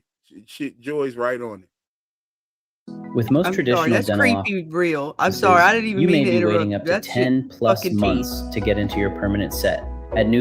Now, The man in yellow, okay, that's the guy. I wish I could rewind this ad. That's the guy with the teeth. That's the guy making the teeth. This is a From commercial. You know what I'm saying? You remember how like this That's is a From fucked up, commercial. real. I'm sorry. You creeping me the fuck out with that. Victor is still being inconsistent. Fatima's vital signs ain't vital signing. Henry's on an acid trip, and the acid trip is telling them that he went on an acid trip. Sophia's just waltzing in people's crib like. This smile right here that she gave Ethan was crazy. I was like, yo, this motherfucker, yo, she's terrible with it, yo. And then when she something else I didn't mention in the video was how she smiled when she asked Boyd about the about the staff working on the slow walker. That was crazy. I thought that was hilarious. This show is funny as hell. This episode was funny as hell. I didn't talk about Boyd saying that landscaping wasn't a plan. That was hilarious. Like she's the maintenance person just so she could bring back old Yeller McNasty. Christy is out here dressed like Storywalker Fred with the Mario get up pulling rank on her girlfriend. If Kenny sees this, he'll probably be sitting in the back biding his time. Nah, but let's get into it for real. Let's start with Victor. First off, Victor stated again that the first time he saw the boy in white was after the massacre. But how is that still true if you claim to have seen the boy in white with Christopher in the church basement? Now, we discussed this right here, but no, Ghost MKC, nah, for real. I see you like teeth, YouTube. Nah, for real. Sending me that kind of ad. It's crazy. In season 3, Victor said, nah, I mean, she definitely looks like Storywalker Fred. There's no way around it. You know what I'm saying? She definitely. Now, this right here, I talked about this in episode 4. I brought up the Mario brothers, okay? Storywalker Fred looks like one of the Mario brothers. You know what I'm saying? He looks like Mario. And then we have the magic mushroom. We also have the warp drains, the warp pipes that they go through in Super Mario. That's just like the faraway trees. So I made those connections all the way back in all the way back in episode 4. And here we are in episode 8. Christy pops up with a plumber outfit on. She got a plumber's jumper on. Now, if that's not the Mario connection right there, I don't know what is. You let me know. Here dressed like Storywalker Fred with the Mario get up pulling rank on her girlfriend. If Kenny sees this, he'll probably be sitting in the back biding his time. Nah, but let's get into it for real. Let's start with Victor. First off, Victor stated again that the first time he saw the boy in white was after the massacre. But how is that still true if you claim to have seen the boy in white with Christopher in the church basement? In season 3, Victor said that he'd overheard a conversation between Christopher and the boy in white, and that's how he got the information about the kids in the tower. And because of this information, he blamed himself for his mother and his sister's deaths, even though Miranda knew about the kids in the tower before she even got to Frumlin, according to Henry. Tabitha arrives at Henry's house with his son's lunchbox talking about a place where people are stuck. His son is still alive, and he doesn't even believe her until she explicitly mentions the kids in the tower. Now, I definitely want to talk about this with you guys. What do you think about how nobody, including Henry, right, is saying to Victor, dude, your mom already knew about this place before you got here. It wasn't your fault that she went to get the kids in the tower. She already knew about the kids in the tower. When I told your father that I was looking for the kids in the tower, that's what made him believe me. Your father didn't believe me when I first got there. You know, all of these different things like that they could be saying. No, they let Victor like ball up in a ball on the ground, crying, thinking that he sent his mom to the bottle tree. He didn't send her to the bottle tree. She already knew about the bottle tree. She knew about the kids in the tower. That is totally inconsistent with what we actually see here. I find it strange that neither Henry nor Tabitha brought it up to Victor. In season 3, Victor took Henry to the grave of Miranda and Eloise, and he said that it was his fault. The father said it wasn't your fault. You were a little boy. He didn't say it wasn't your fault. Your mom already knew about this place. Your mom and I got high and did an acid trip. Like, why isn't this information coming to the one person that we most need to see this information, and that's Victor? If we, I talked later on in the video right here. The kids being in the tower was the one thing that magically made him believe her, and then he sent the cops away. This means that Victor told his mother information that she already knew. And the funny thing is, neither Tabitha nor Henry has even said to Victor, hey man, don't blame yourself. Your mother already knew about the kids in the tower before you came to this place. It wasn't your fault. I mean, why hasn't that happened yet? Tabitha stood right in Victor's bedroom and saw the peach bordered wallpaper, and she didn't even mention saying anything about his mother's paintings, bottle trees, or the man in yellow being in her painting. Even though she's right there in the peach truck where Victor has pasted labels from the peach cans in the same border pattern that we saw in his room. And Tabitha was right there when they found the yellow suit, and it's almost as if she's forgotten all about the paintings. And with all of that, it's kind of crazy that Boyd is the only one that seems to be following this thread of the man in the yellow suit. He's got people down there looking for artifacts that may give him some information about them. But one of the worst moves this season by Boyd was not telling Henry about the reincarnation before he heard about Old Yeller eating his wife, going into a drunken tailspin, and ending up in the bar getting Sophia's Clamato juice. If Henry would have heard about the reincarnation and all of that when they found the yellow suit, he would have been way more receptive to it. But they waited until this man goes into a drunken tailspin. Now, they don't know that Sophia has spiked his drink with the Clamato. They don't know that. They don't know she dropped a couple drops of the Tabasco sauce sriracha up in his vodka. They don't know that. But they waited until this man was pissy drunk to tell him this information. That was probably the biggest. Why wait to tell him the information if you were gonna tell him anyway? If they was gonna tell Henry anyway, why not tell when he said, hey, let's go ask Victor about this yellow suit. He said, no, I'm gonna go ask my son by myself. I don't want y'all fucking with him. Why don't they say, well, wait a minute, Henry, we have some information for you. I think you might want to sit down and we'll tell you what this is. Tabitha and Jade are reincarnated versions of Miranda and a guy that used to be here named Christopher. Okay, so now think back to season 3, episode 2, when Henry is telling Tabitha about what's going on, right? And all of the visions that Miranda was having. He said that Miranda thought that she was a chosen person. And he said, that must mean you're chosen too.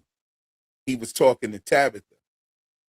So this is a man who put it together already that Tabitha and Miranda were chosen.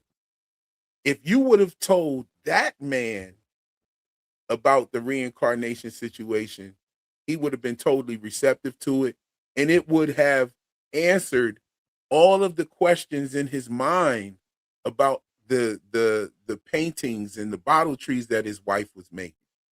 Now, I still think that there is something sus with Henry.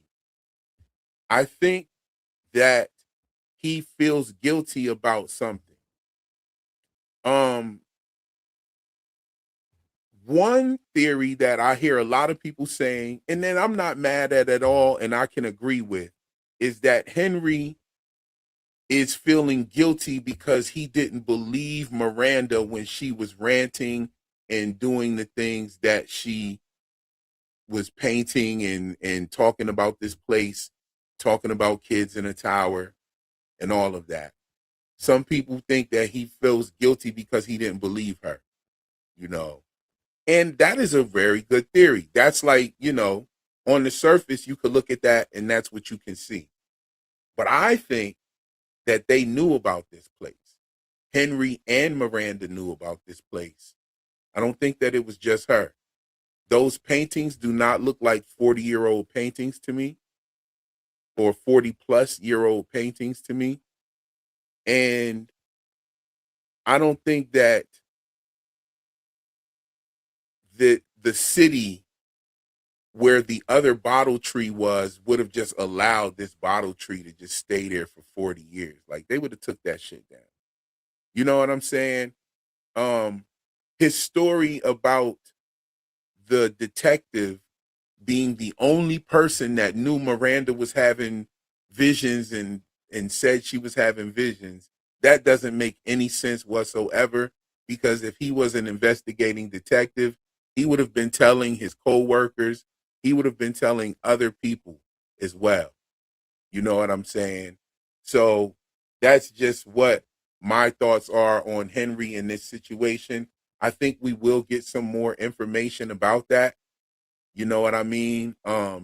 And there are things that Sophia does not know. So she may make a very big mistake with these visions that may help Henry to overcome them. I think I'm 60-40 on Henry succumbing to the vision. I'm 60-40 on it. 60% of me says, yeah, Henry's going to be totally duped by these visions that Sophia's pumping to him, and he may try to harm Victor, because I think Victor is actually the anchor, right? Victor would be John Cabot, right? His son is Sebastian. Victor would be John Cabot, the John Cabot archetype, and he is the captain of the ship or whatever. So I would think that Victor is the anchor, right? And that is what, either she's going to tell him to delete himself or delete Victor. You know what I mean? But I think it's going to be Victor is the anchor. The grandson was named Sebastian. Shout out to my man Taryn for the John Cabot theory. And I believe that he is 100% correct with the symbolism that he has noticed in the show. But yeah, I think that Henry knows something, and we'll find out about that later. Rendezvous has been in every single episode this season. He would have told Henry about the reincarnation situation when they were in the post office. That would have receptive to it. And the reason why Henry isn't receptive to the ideal is because of Sophia. If he would have had that information before she got, but even though he slowed down on the drinking, he is still under the influence of Sophia's blood. And when he first came into the bar and talked to Bacta about helping out at the diner, I wonder if it was something trying to help Henry believe the reincarnation situation. The song Blue coming on the diner radio made him remember the very last time he heard that song with Tabitha in the car. Maybe something was trying to push Henry in the right direction. I mean, the first time we saw the radio present that record was back in season 1, but they made a point to only show us Henry's memory of hearing it with Tabitha. So it wasn't about bringing that song to us to show us and remind us that this is the song that Tabitha and Jim shared together. It was more about the incident in the car and kind of letting Henry know that there is a connection between Miranda. Maybe. Now, I want to ask you guys this. Do you think that the diner radio coming on and playing that song was trying to get Henry to believe in the Tabitha connection? Because that's what it made him remember. It made him remember the song that he was with, that he heard, that came on in his car because the tape is stuck in there. He heard the song with Tabitha, and she starts freaking out. The song, she sees the bracelet, and she tells him that she made a bracelet like that as well. All of those things happen. Was that something trying to tell Henry that the Miranda Tabitha connection is real? Let me know if that was something trying to help him believe the truth, that it was real, the connection. Get a 1 in the chat and put a 2 in the chat if you think that that was the man in yellow fucking with him through the radio. Let me know what your thoughts are on that. The 1s and 2s in the chat. 1, if you think that it was something trying to help him. 1, if you think that it was something trying to put the connection to Tabitha and Miranda together for him. 2, if you think that it was something trying to fuck with him, like the man in yellow fucking with him through the radio. Because this will let me know what you think about the radio. I believe that the radio might actually be good. Kenny snapped out on the radio when the Celebration song came on the radio. When Celebration came on the radio after his mom passed away, right?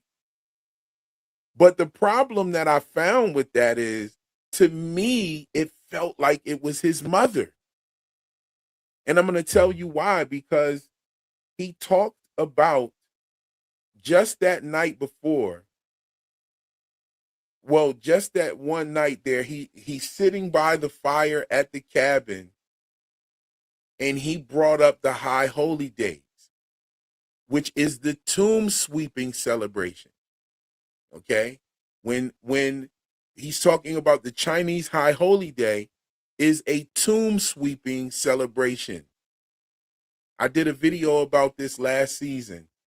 And I'm talking about how, and it's crazy because there was a song that came on called Who by Fire. And this song is a song about the Unetana Tokef, which is a Jewish song that is sung on High Holy Days. And Kenny brings up the High Holy Days. He literally says this in the very next episode after I put this video out. I put the video out, then he literally talks about the High Holy Days. Okay? Now, I think that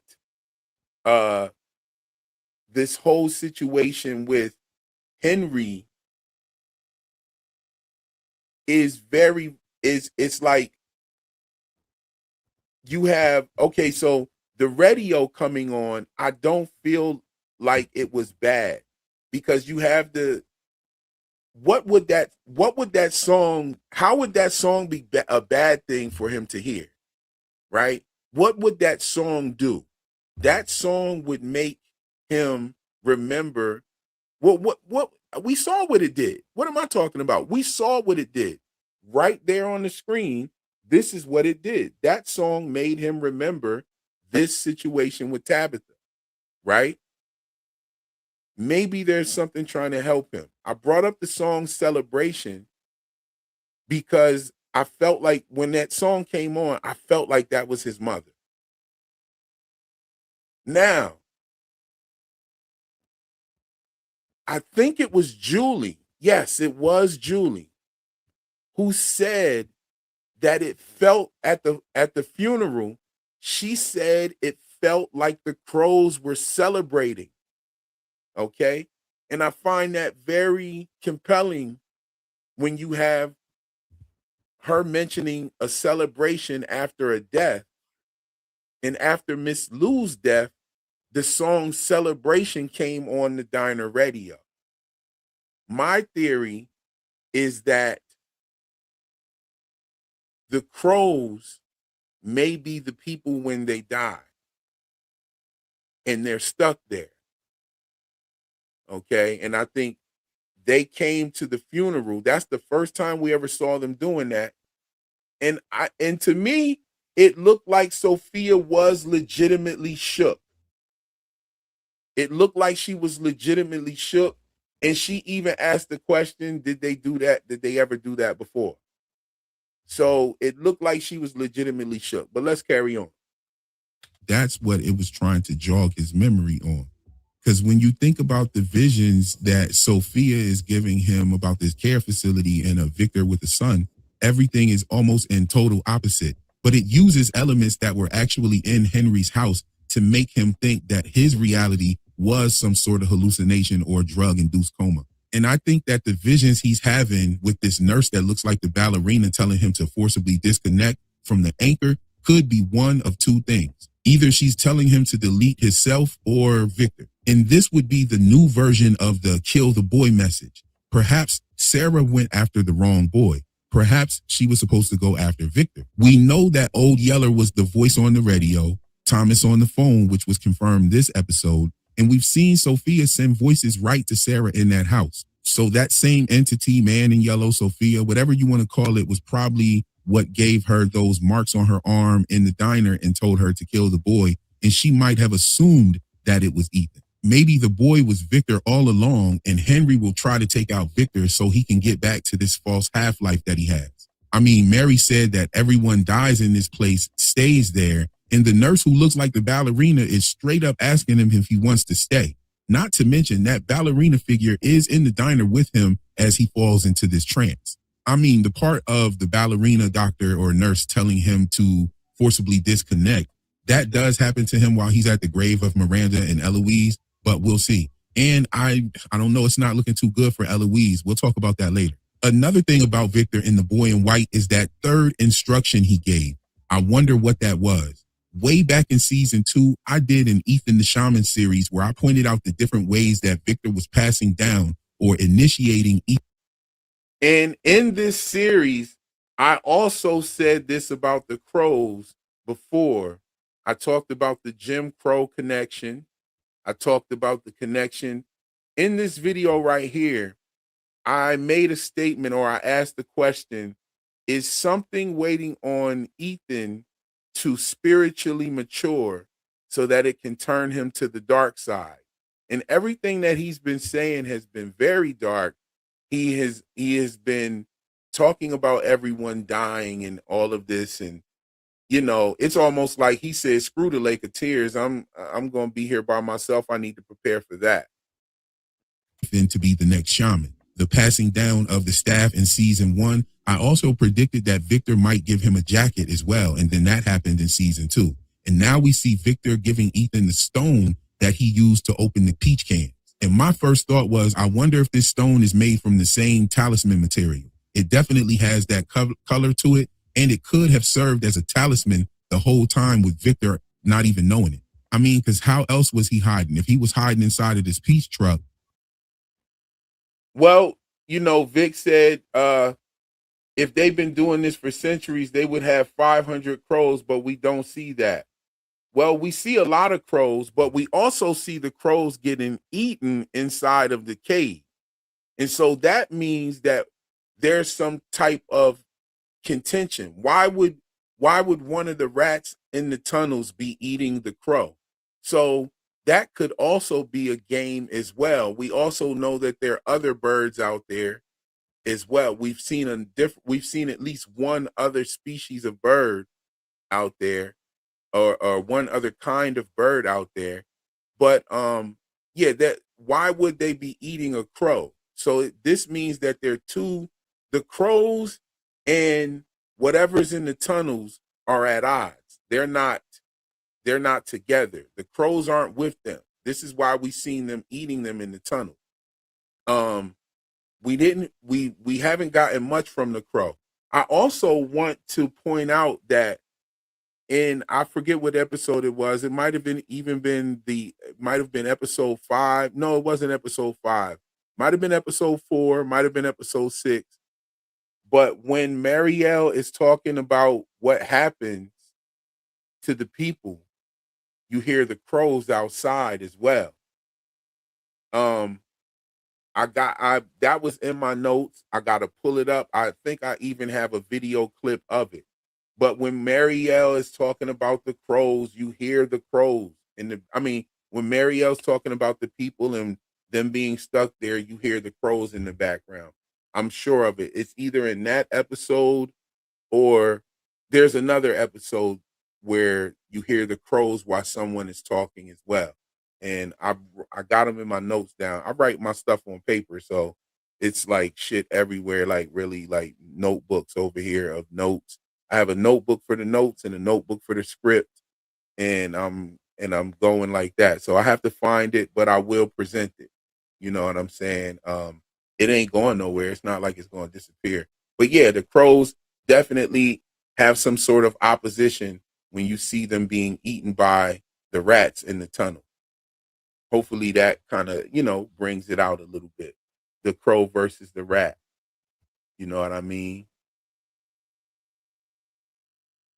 You get, there's only like a handful of crows and all of that. Yeah, I totally get where you're coming from.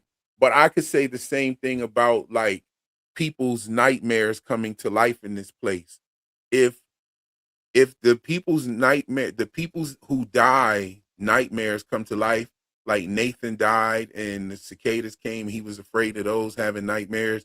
The man died and then the dolls came to life and he was having nightmares.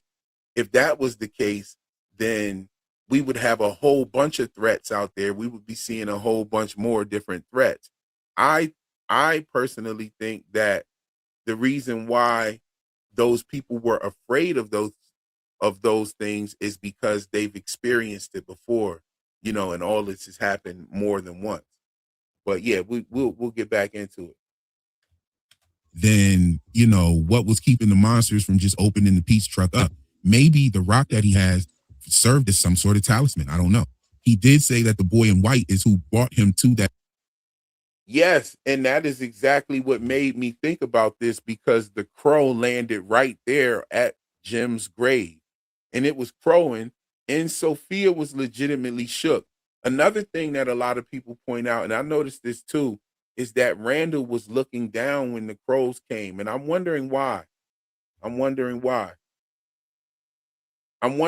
he didn't even look up at all. It's almost like he didn't want to. And then we did see Jim making the crow's noise, okay, dancing around like a crow and everything. So that, like I pointed out in that Ethan the Shaman series right here, I talked about all of this in season 2. Jim crowing like the crow. Is he a part of the Crow Men? You know what I'm saying? The Kraminaku Crow Men right at the beginning. I brought up all of this in season 2 of this video. This even looks like a crow turning into a person. This definitely is something that comes to a point. You could see the eyes. There's even a third eye. I thought that was very interesting. And I asked the question, is this somebody turning into a crow or a crow turning into a man? What is the deal with that? But where was I? I was talking about the can opener rock. The can opener rock appears to be made from the same material as the talisman. Let me know if that rock does not, that looks like the same kind of rock that the talisman is made from. I'm thinking that this probably served as a talisman for Victor while he was a little boy without him even knowing it. You know what I mean? And, what was keeping the monsters from just opening the Pete's truck up? Maybe the rock that he has served as some sort of talisman. I don't know. He did say that the boy in white is who brought him to that peach truck. And it just kind of made me wonder, didn't anybody know about the peach truck before the massacre happened, or did the peach truck just magically appear afterwards? I mean, if, Victor and his family was stuck there and you had other people there at the same time, I'm sure somebody would have been eating peaches up in that motherfucker. And I wonder who's the artist responsible for the drawings in the peach truck. It definitely doesn't look like Victor's work. And speaking of Victor's work, the coloring of Old Yeller McNasty is waving at him. And remember, we saw the boy in white waving at Victor in the aftermath of the massacre. Now, I'm just wondering if that's more evidence of Victor's faulty memory. I mean, we know that both the boy in white and Old Yeller were both at that location. And Victor says that the first time he saw the boy in white was at that massacre, but we know that not to be true if he's seen him in the church basement with Christopher. So did he really see the boy in white after the massacre, or did he see the man in yellow? The man in yellow was most certainly there eating the liver that we saw Julie encounter him during her story walk. So was that really who he saw? And he just thinks he saw the boy in white. Because why is this picture waving at him? And this picture also looks like he's carrying a child. And this reminds me of something else that shows up in this episode, and that's Ellis's drawing of what appears to be two men carrying children. The men both look like Puritans and have the ruffled collars. I've spoken about this before, but Victor drawing the man in yellow carrying a child in the same way as Ellis's drawing that actually shows up in this episode makes me kind of wonder. I wonder if that child could be Eloise and Victor is remembering that which he's forgotten. I mean, I hope we don't get a flashback of Old Yeller eating Eloise, but we know that this show is definitely not afraid to show us something happening to a kid. Just ask little Megan. And speaking of goners, I think Fatima might be a goner. I mean, how is she going to come back from 53/33 blood pressure and a 19 beat per minute heart rate? It's not looking too good for her. It looks like she might be turning into a slow walker. And if that's the case, many of you were correct. You even said that last season. Besides the connection to Smiles Davis, it was obvious that this place wasn't done with Fatima. And it turns out that being a surrogate mother for a demonic nightmare town isn't as cut as dry as just giving birth and going on about your business. I mean, you got Patty up at Colony House looking like the Phantom of the Opera, residents in the house not feeling safe. Nobody really knows what happened to Fatima, Elgin, or Tilly, but they might find out soon. You got Henry on some real-time bullshit, and he lives up there at Colony House. There's a door to the caves in the basement, and the last thing Colony House needs is to find out that Fatima's changing into the lumpy space princess with purple stretch marks. I mean, it's all crazy, but you definitely got to give it up to Christy for keeping her cool when she was taking Fatima's vitals. Marielle thought that Christy was calling her into the hallway for some smoke, but I'm sure we can all agree that Fatima might not even be alive anymore. I mean, it's not possible to have 19 heartbeats per minute, especially if you walking around entertaining the idea of using your newfound powers. You up there building the golem. I'm the founder of Mudwater, and a lot of people ask me, what is the difference between Mudwater and all these mushroom coffees out there? Who knows how long Fatima's vitals were like that? Yo, it's crazy that we keep getting ads that are relevant to the whole From discussion. That was just a mushroom. That was just a mushroom coffee ad. Like mushroom coffee. The last ad we got was about teeth. Like, come on, yo. The synergy is synergying. Especially if the connection was already there. I don't know. Maybe they could heal her. Maybe if they find this Lake of Tears or whatever, it's almost like they just forgot about the Lake of Tears. Since it didn't work on the bird, Ethan was just like, fuck the Lake of Tears. I'm going to end up here by myself. I mean, Marielle did say that this could be a temporary side effect, but I don't know. I mean, I broke it down about the comparisons of Storywalker Fred and Super Mario, and now we get Christy in the plumber's jumper. Go check out my episode 4 breakdown for that reference. I'm talking about warp drains, faraway trees, Jade and Mario's magic mushrooms, saving the beautiful chocolate beauty is in the building with us. Yes, indeed. I keep seeing those too, so I just like don't hit them. I try not to be on the spoilers and shit like that. If I got screeners, that's different. That's pretty much for me to get the videos done faster or whatever. But I don't get screeners for From. I've never got screeners for From. I have gotten screeners before, but not for From. And I don't like seeing the spoilers. I think From is actually funner for me not watching it in advance. Like I've watched shows in advance. I had the screeners for It Welcome to Derry.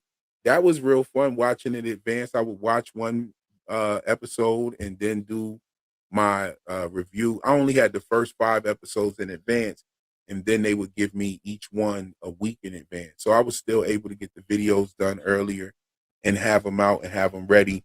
But I don't know why, but MGM has really been spoiling a lot of stuff with the whole, you know, with the whole trailers before the episode that are very revealing. So it is what it is, you know. Yeah. Call Me Con said, yes, I even hate the episode teaser previews. Like those teaser previews have actually taken some of the oomph out of the actual reveal of these things. Like I would have loved to see the man in yellow transform without knowing that that was going to happen. But, you know, it's what they're doing now. The Princess from the Tower, more connections. I'll leave that link to the video in the description. Then you got Jade's reference to a hot air balloon, and that could be a double play on Lost and The Wizard of Oz, which it would fit right in with the many references to both of those scattered throughout the whole series. The last episode was 407, and that's pretty much our 47 episode. And if you've been following this channel since season 2, then you know I've been pointing out all the possible connections to 9/11 and 47 for some time. The connections to real world events with the Trump shooting attempts, their dates, and now we're getting episode 408 on Trump's actual birth date. And that just happens to be another 7-4, which adds up to 11 as well. Trump has even floated jokes and talks about him running for a 3rd term. He even has sold Trump 2028 merchandise on his. And a 3rd term would make him the 48th president. And it's crazy. Like, I don't care about the politics or any of that.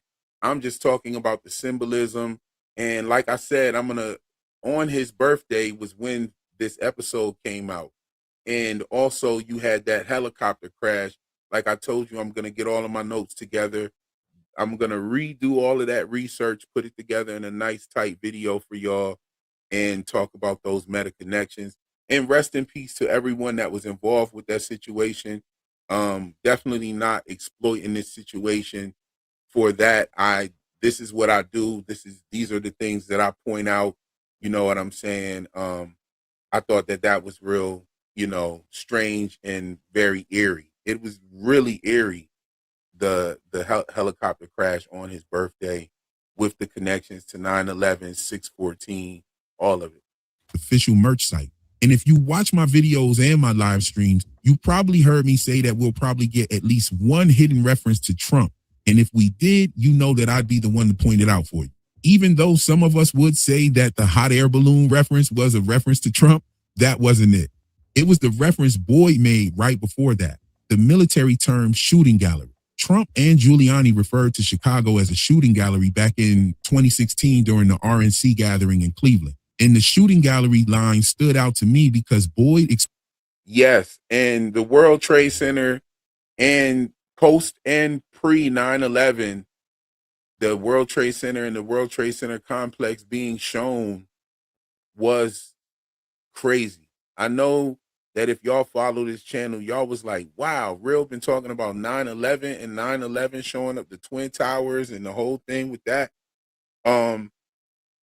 I have some other notes that I didn't put into this video as well because I kind of feel like they didn't fit. But they're about the Duat, pretty much. If you're familiar with ancient Egyptian mythology or symbology, the Duat and the two-faced deity, which we'll talk about it. I'm going to drop a video about that as well. There are so many different signs that are in the actual dialogue that are speaking of the two-faced deity. So we're going to talk about that as well.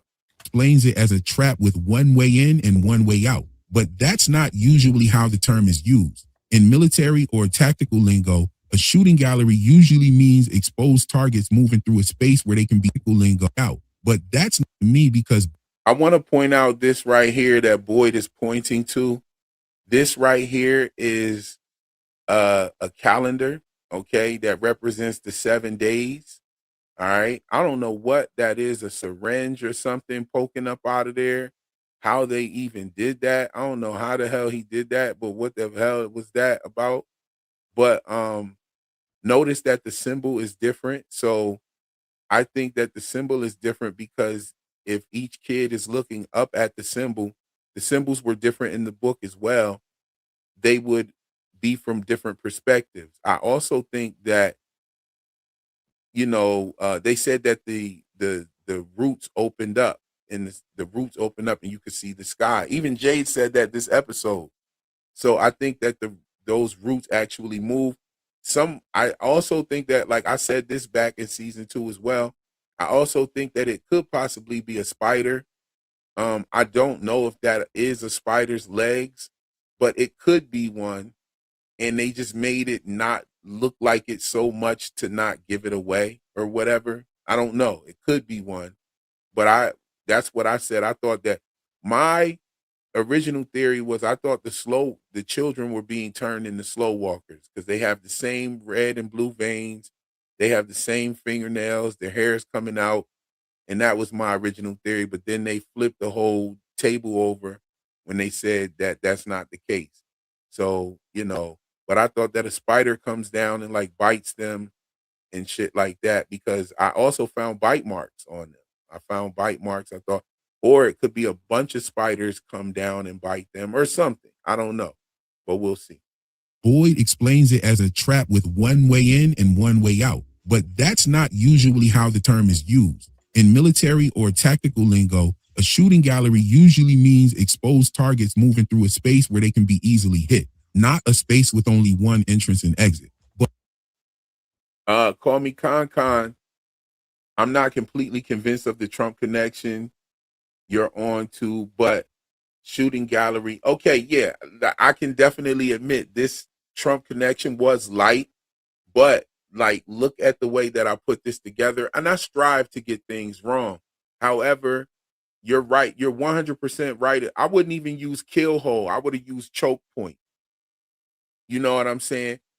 A choke point is more, it kind of fits better than shooting gallery. Shooting gallery doesn't fit at all. Shooting gallery means that all of y'all are coming like in a convoy down the road, and you're there like sitting ducks. You're like sitting ducks. Like, that's what shooting gallery means. So him using shooting gallery and him explaining it as a military lingo and him being wrong definitely meant something. And just let me put it together. The video puts it together without me saying anything. But Boyd's version made my mind go elsewhere, right to public housing, controlled access, and certain ways that projects were redesigned to actually create these so-called shooting galleries. And a lot of the testing and research was done in Chicago. The projects became test sites and experiment dishes for HUD-funded studies. The one entrance, one exit effort in Chicago public housing was part of a larger controlled access and public housing security movement. Officially, it was called Defensible Space.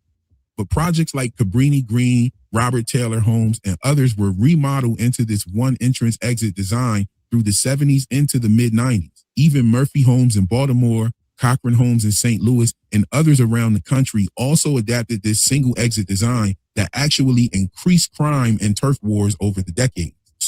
So what I was pointing out here is that when Boyd started talking about shooting gallery, I'm like, man, that's not what a shooting gallery means. That's not what that means. That was the first thing I thought about. And so after that, I thought about it, and his explanation was like, oh, it's one way in and one way out. I don't know if y'all remember the song Cell Theory by the Goody Mob. Who's that peeping in my window? Blah. All right, anyway, that song is pretty much about like the efforts that were made to like put gates around the housing projects and make it one way in and make it one way out. And that song came out in the 90s. if you think about it, like that whole effort was a real effort, and it was all of the research, not all of the research, but most of the research was done right there in Chicago. And Trump and Giuliani, when Trump was running in 2016, called Chicago a shooting gallery. And then you have the character Boyd, and Chicago is the one way in, one way out project system. And you have Boyd saying shooting gallery, talking about a shooting gallery is one way in and one way out. You know what I mean? Oh yeah, y'all know about cell theory. Nobody now. Yeah, exactly. So y'all know. So cell theory, that was about what I'm talking about right here. So Boyd calling a shooting gallery a one entrance exit situation and that not being right, coupled with the whole one entrance exit situation that was actually tested and studied on the projects. I guess that's why they call them the projects. Hey. And then you have I don't know, y'all. Is that ad relevant? I mean, I haven't seen anybody eating no fish or nothing like that, but I guess you could kind of point it at the If I Had a Boat song. That ad is kind of relevant. I mean, we might be on a streak here. That one was pretty light on the scale, but the other two were definitely pretty heavy. Teeth and mushroom coffee. Like, what are we doing? Trump actually noting Chicago when he talks about shooting galleries. And this isn't the first time I noticed Trump. Mr. Fish and Loaves. Yes, there it is. Oh, that just added some pounds on the scale for that ad right there. Yo, this is crazy. 3 ads in a row. We got Mr. Fish and Loaves in the last one. We got the mushroom coffee, and we also got the teeth. We're on a roll. Let's see what the next ad gives us. Trump connections in Boyd's character. In his speech outside of the diner when they were searching for Fatima, he stated that he had beaten this place before when he found the talismans, and he needed the people's help to prove that they could beat this place again by finding Fatima. And that echoes Trump's rhetoric in 2024 when he was talking about how he had won the election in 2016 and he had needed the people's help to win again in 2024. Also,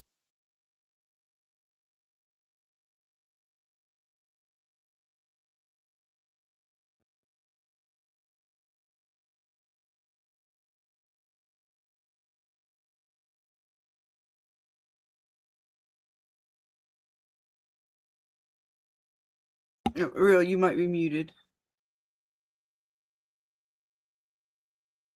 You might be muted, man. Oh, my fault. My fault. I am muted. No worries. I got you. Thank you. Charcoal Beauty says, are the ads playing on live even if you have YouTube Premium? Yes, no, I don't think that it does when you have YouTube Premium. I think I'm going to just go ahead and get YouTube Premium. I don't really use YouTube that much, so it would kind of be a waste of money, but it would actually benefit me in situations like this when the ads be coming up when I'm playing my videos. But I have been doing this lately. I don't do this too much often, but yeah, I might as well just go ahead and grab the YouTube Premium. I don't even know what it all comes with. Like, what does it just get rid of the ads? What else does YouTube Premium do? Do you know, Scarlett? I don't know. You might even get access to maybe other content or something that you have to pay for. I really don't know because I don't even have YouTube Premium. I might go ahead and get it just to see what it's hitting for real quick. YouTube always asks me every single day, do I want to get YouTube Premium? We'll give it to you for free for a month or whatever. I might just do it just to see what it hits for. Yeah, I'm trying to think, like, you know, when they have like the YouTube movies and stuff like that. I don't know, maybe you get access to more of those that you don't have to pay for or something. I don't know. I'm actually curious. Yo, the ads popping up and actually being relevant to the discussion is like spooky as a motherfucker. Like PM said that the ads are fun for this one. Yes, indeed. I'm gonna tell you that this happens quite often. I have actually stopped. I remember I was talking about people being musty at Colony House and a damn deodorant commercial popped up. So like, you know what I'm saying? It was some sort of fragrance commercial or some kind of ad like that popped up, and I was talking about people being musty at Colony House. That was hilarious. But yeah, let's keep going. So an attempt was made on Boyd's life, with Reggie being the gunman that was taken down, which of course mirrors the attempt on Trump on July 13th, which July being a 7 and the 13th being a 4, along with the shooter being the name Thomas Matthew, just like Jim and Tabitha's son. I mean, you can check out this video for some of those connections right here. But shout out to my homie Taryn Matthew again, because more of his theory has been showing up with each episode. Last episode, the travelers were sent on a treasure hunt, which I said would happen when Victor had dug up the suitcase last year. I thought that was our treasure hunt, but last episode,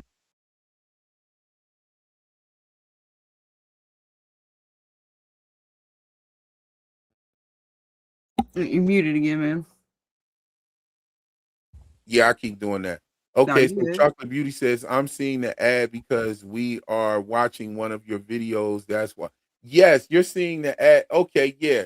You're seeing the ads because the ads are playing on my, because I don't have YouTube Premium. You got, see, that's fucked up. You pay for YouTube Premium so you don't have to see ads, and then you got Real Enigmas and Theories playing the goddamn ads. I paid to get rid of this. Like, what are we doing, Real? Like, no, so I don't know. That's The funny. Loop the ad- system.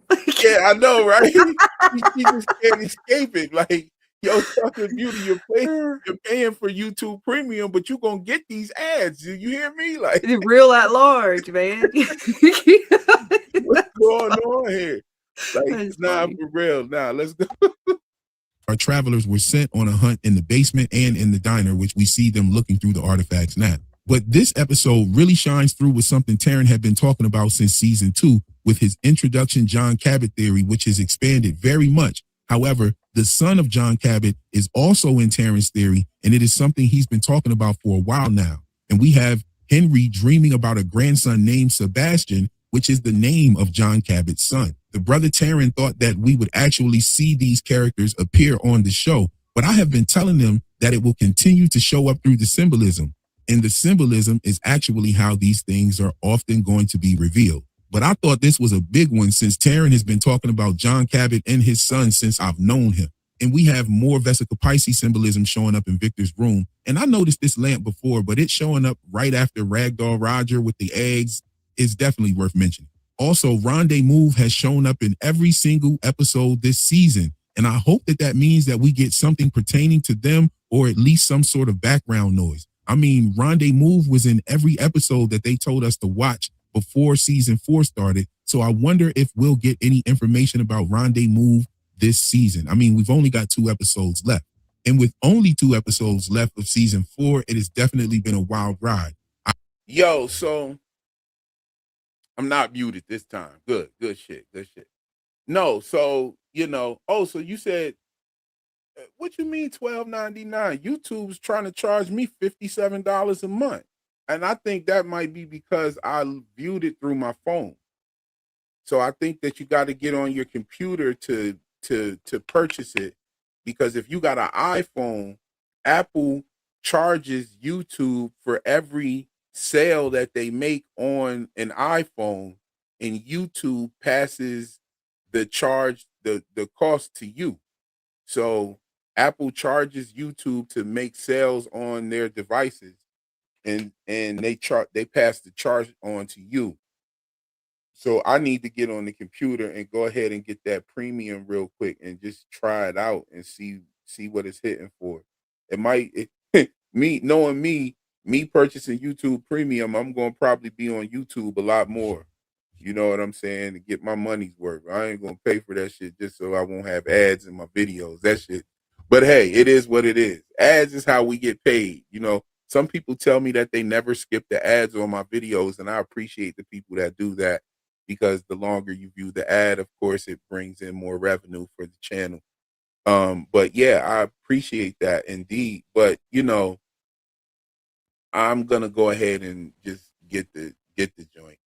Oh, that's YouTube TV. Okay, I don't know.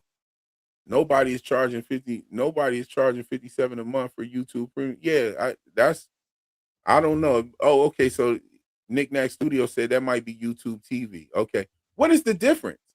Shouldn't it? What is it like? What is Well, YouTube because Premium? they have like YouTube TV is where they have like their own shows and shit, right? Or they I used think to. I don't know if they Debbie Bo still Bevy do, posted but they what have like it is. exclusive content. Maybe that's what I was talking about earlier too. Too many apps for real. I don't know. Okay, so Debbie Bo Bevy said YouTube music free, and you can download a bunch and make cues, leave YouTube playing while you're doing something else. I already have the ability to leave YouTube playing. Like I could just, on my phone does that automatically. I watch lives while painting all the time. I love YouTube Premium. Okay, so I might as well go ahead and grab the YouTube Premium. What is the what? You don't get YouTube TV with it? YouTube TV is like cable TV. You get premium channels like Fox, NBC. Okay. Damn, I'm on YouTube. I'm the YouTube content creator, and I got my Well, I don't know all this shit either, people man. got There's too many educated. apps I out don't know there. none of this shit, y'all. And they come up It's with a new like one every cable day. TV. We're gonna have like another YouTube app, and I'm like, what? So yeah, is it another YouTube app? Because I got the Studio app and I got the YouTube app. That's all I have. And that's it on my phone. But like on the computer, I be doing my damn thing on the computer now. You can't tell me shit on there, but I don't know what it is. There a package that you could pay for where you get YouTube TV and the premium all together, or do you have to just like pay for them shit separate or whatever? Like, I don't know. Basic, if you pay for YouTube premium, hold on. So if you pay for YouTube premium, it's basic YouTube service, no ads, plus YouTube music streaming service. Oh, that's pretty dope. I think YouTube music streaming service is better anyway, in my opinion. Like most people that I know, when they want to go hear a song, they type that shit up on YouTube. Some people will pull up Spotify and shit, but I think, people are just doing that. You got to think, right? Back in the day, you watched movies. Like if you went to the movies a lot, then you probably spent hundreds a year on movies. You probably spent hundreds a year. But most people go to the movies probably like 3 times a year. You know what I'm saying? So the movies is 3 times a year. Then you had cable was hella cheap back in the day. Cable was like $35 back in the day. Like cable for real. Like they charged you an arm and a leg to come hook the shit up the first time. And that shit was like $35 back in the day.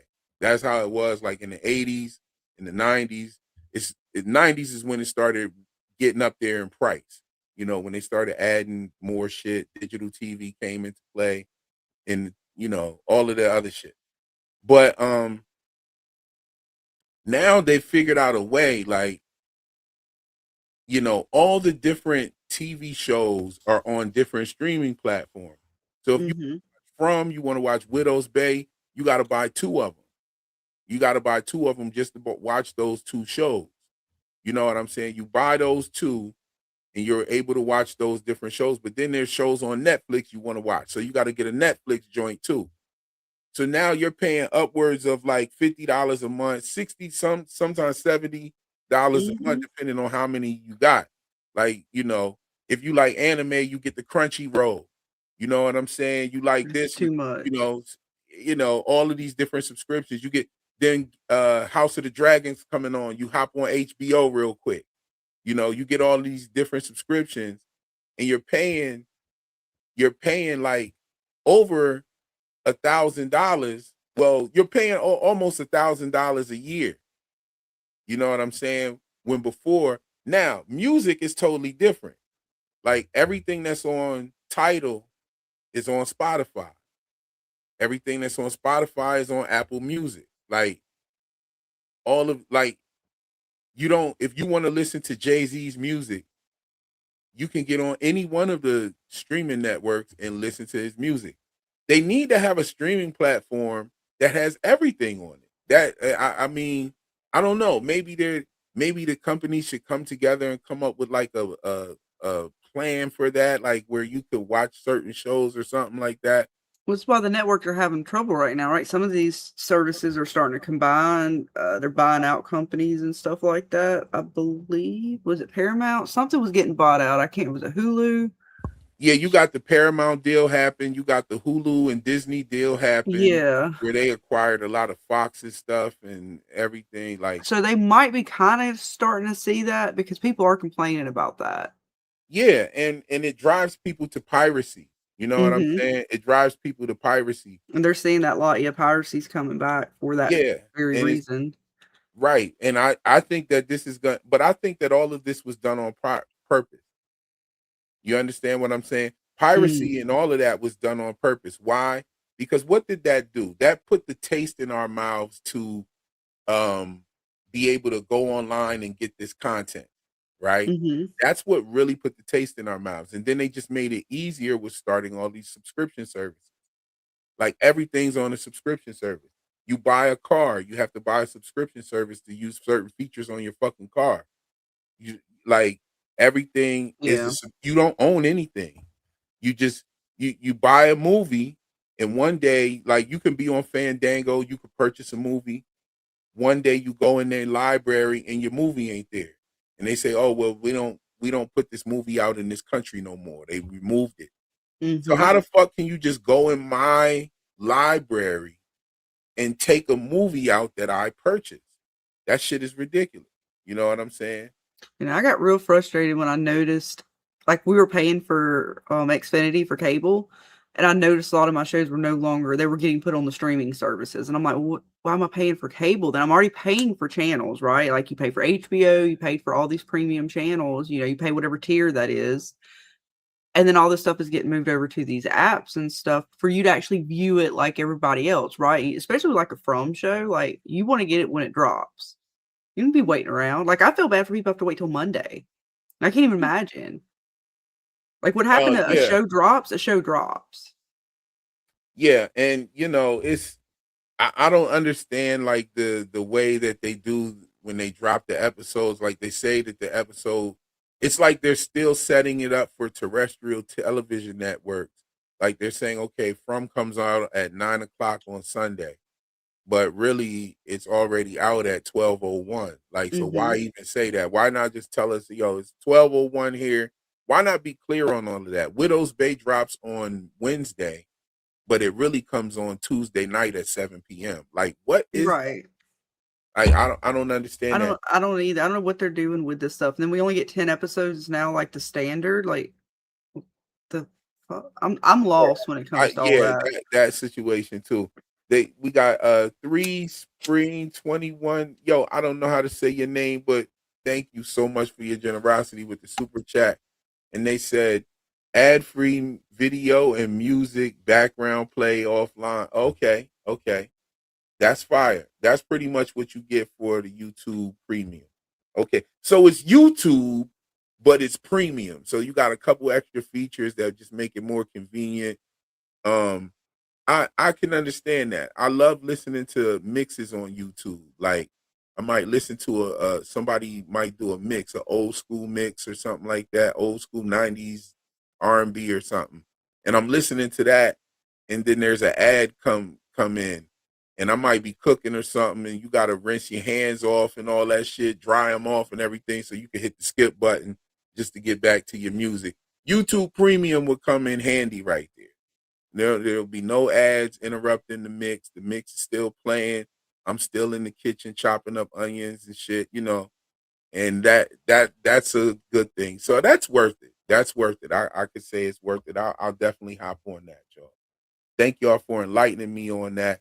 I'm not one of those subscription guys. I see all the subscriptions. I understand what they're doing with it. You know what I mean? Unfortunately, it'll probably get worse before it gets better. Yes, we own nothing. You own nothing. Ownership has a new meaning. I look at a lot of I don't know if you guys are familiar with Louis Rossman. I look at a lot of Louis Rossman's videos, and he talks about the right to repair.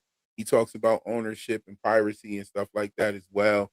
And we're being pushed into piracy, and I think that this time around, when piracy is really at full swing, I think the ramifications are going to be different. Like back in the day, you seen one or two cases where someone actually got arrested or charged with piracy when they was like things like LimeWire and stuff like that, and MP3, downloads and shit like that was going on back in the day. But today, I think they're gonna. Today, I think they're definitely gonna, start like cracking down on some of that stuff in a more sturdy fashion, so to speak. That's why you see a lot of these politicians, both right and left, are trying to get rid of VPNs and all of that. You know what I'm saying? These politicians are coming, and they've been making deals with the VPN companies. You can't even trust the VPN company that you use. You see what I'm saying? I think a lot of the stuff is just going to crash and burn when it's all said and done. But even with the AI situation, a lot of these data centers and stuff that are coming up and things of that nature, they probably won't even really make an impact because people are going to start making their own localized AI system because people can do that. You could put an AI on a goddamn flash drive and have an AI chatbot on a flash drive. And so that's what people Yeah, man. I know somebody who does, he's created his own AIs and shit for his chat and stuff. Like to help mod and AI shit. to tell you how to do it. Like he's got it, man. He coded some shit. I was like, I watched him. Holy fuck. Yeah, and so that's what people are going to end up doing, and a lot of that shit is going to crash, it's going to end up crashing. We're seeing a lot of fatigue with these things as well, like with some people that like use the AI thumbnails and situations like that. There's going to be like a fatigue with that. AI, it has its own look. You can tell when something is AI, and I think it's always gonna have that kind of like soulless energy to it. But I like AI for certain things. Like I know a brother that he is a quadriplegic and he doesn't have the use of his arms or his legs, but he's always on the computer. He has a device where he can move his mouse with his mouth, and he's a musician. He was a musician that got into a terrible accident, and he's able to now create music again with AI. And he's not like some guy that's just saying like a prompt and the AI is just generating music for him. He's actually writing the music and the AI is playing the stuff for him. I know a couple songwriters, I'm not going to say their name, but they're in the industry.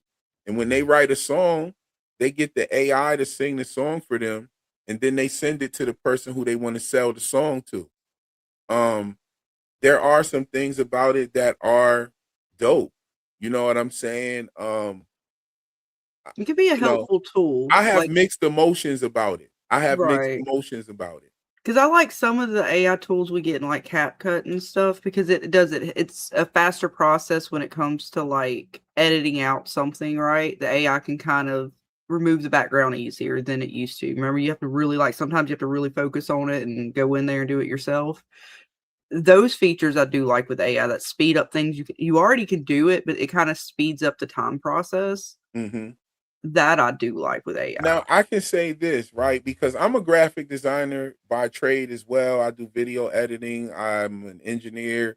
A lot of different things that I do are in the creative realm or in the creative space.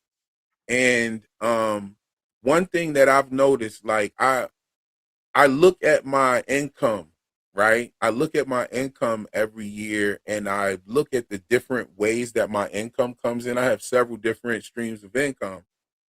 And when I look at my graphic designing income, I look at back in the day, like let's say like in the early 2000s, right? I was able to charge like $500 to $1,500, depending on the person's budget, just for a simple album cover. Then you had MySpace came out. And I remember telling the guy, man, I'll just charge you $500 for this album cover. He's like, man, I seen a dude on MySpace, he doing them for $25. And I was like, well, shit, go ahead and get your $25 joint. Dude went and bought the $25 joint, came back with it. That shit was better than my shit. I was like, what the fuck? You got that for $25? And so then I realized that, you know, the game was changing and I had to step up my quality. I had to step up my approach. And I knew that quantity was more than quality at that point. And you had to be able to push it out fast and yada, yada, yada. But now I look at, like I said, I look at the income and I remember thousands of dollars of my income would be from making flyers for people. And now today, that is almost non-existent. That income stream is almost non-existent because people can just hop on AI and just ask it to create a flyer for them. And I'm not hating on it. I'm not mad at it for people being able to take the cheaper route. But it definitely, if let's say graphic design was my sole source of income, then it would I could definitely see how, you know, it is replacing and erasing that. And what the fucked up part about it is that the AI was trained on the very people that it's replacing. It was trained on their work. So, like I said, I have like mixed emotions about it. It's the same with music. It's the same with music. Like, I get it. Because you like know, it sucks for like the AI to come in and do it. But if you were to say the next generation of humans came in and they studied the works that came before them, and then they took those works and created something based off the inspiration of that.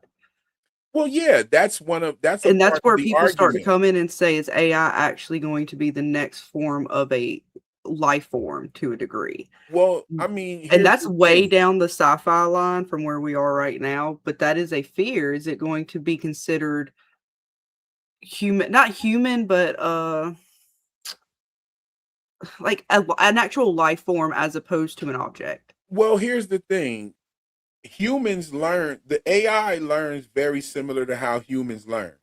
It just does it at a faster pace, and it is built off algorithm as opposed to actual human ingenuity, Mhm. practicing trial and error and learning.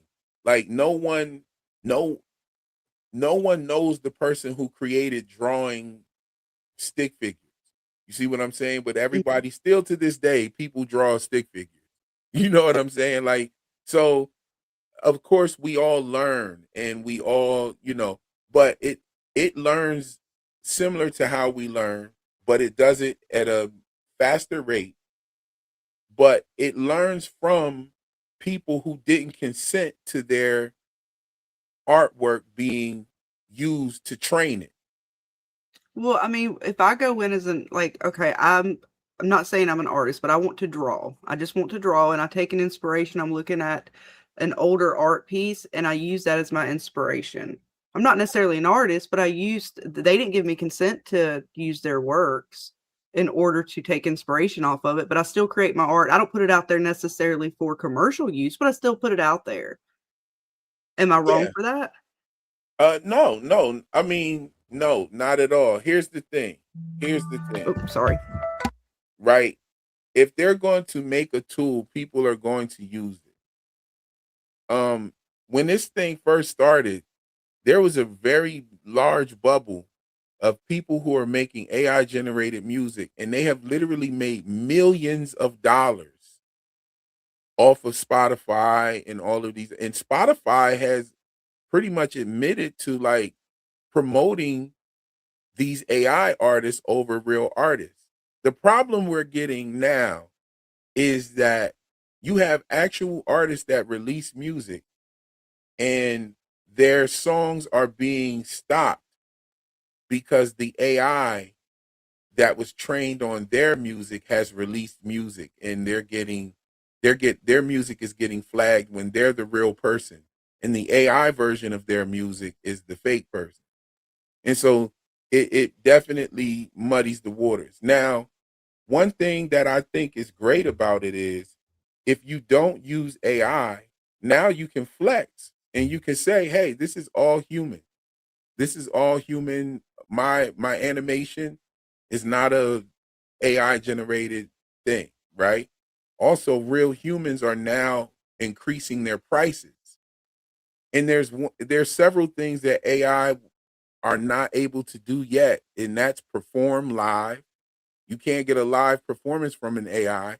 And I don't think that there's enough people that would want to pay for tickets for an AI at this point to see a robot dancing around on the stage.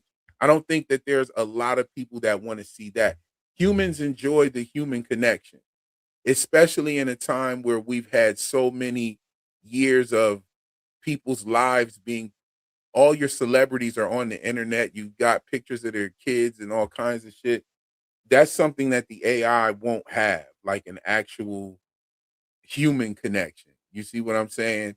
In the music, like I could tell AI music apart from the other music, like from human music. Oh yeah, because it's basically like to me, the tracks that I've made with AI are almost like trap music to a degree, no matter where you put it at, whether it's a metal sound or whatever. It's almost like a trap beat that hooks you in. Right, And then the voice gives it away more than anything. Because the right. music doesn't always give it away for me, it's the voice. Okay, we got Chocolate Beauty with the super chat. Thank you so much for your generosity, cuz. And she says, if you haven't watched the series Humans on Prime, please watch it. Oh, yes, yes, yes, yes. I totally watched that. I started watching that when it first came out. The first season was really good. It kind of got away from me a little bit. Um, you know, but yeah. Heck, the YouTube studio uses AI. Yes, it does. The YouTube telling you what kind of videos to make. Yeah, they do. They do do that. If you even have some of the other add-ons to YouTube, it also tells you like what types of what it gives you better ideas for your titles and all of that kind of stuff. And that's crazy. One thing that is kind of crazy that people are doing is, let's say, and I've heard it being done already myself. I've heard it being done. Some people are taking the like they'll take a YouTube video and they'll put that YouTube video in the AI and ask the AI to remix the video pretty much. And some of my videos have been done like this. And I can tell because I've seen the video. Somebody will send me the video like, hey, check out this video. It says everything that you said in your video. And it's like, yeah, some people will take the AI and use the AI to like, you know, redo the person's video and everything. You know what I'm saying? And that's crazy. Yeah, I've heard that recently from some other folks too. That's interesting to see. Like channels just like pop up all of a sudden with like known creators video, or at least it's almost verbatim what they're saying. It's like, wait a minute. Yes. Yes. A lot of times. And I don't want it to is. call people out like that either, because you don't know for sure, but it is very curious to see the pattern. Yes. Let me see. Let me see what's going on in the chat. Thank you again, Chocolate Beauty, for your super chat. I thought I saw Luna Cascade in the chat earlier. Yeah, Luna is there. Mixed feelings on AI. Luna Cascade is in the building. But as a creative, it's a side eye feeling. Problems occur when there's no notification that it's AI. There has to be a balance. I agree. Agree. You know, there are laws going on right now that they're trying to pass that are requiring companies to disclose what training data you used to train an AI. And that is something that's you know, being talked about, and it's bipartisan. Like let's say we come out with an AI music generator like Suno, right? And we train our AI on music. We have to disclose what we trained it on. Mm-hmm. Okay. Now, there are some AI companies out there. They are not as popular as your big companies like Suno and whatnot. Mm-hmm. And they're not as popular.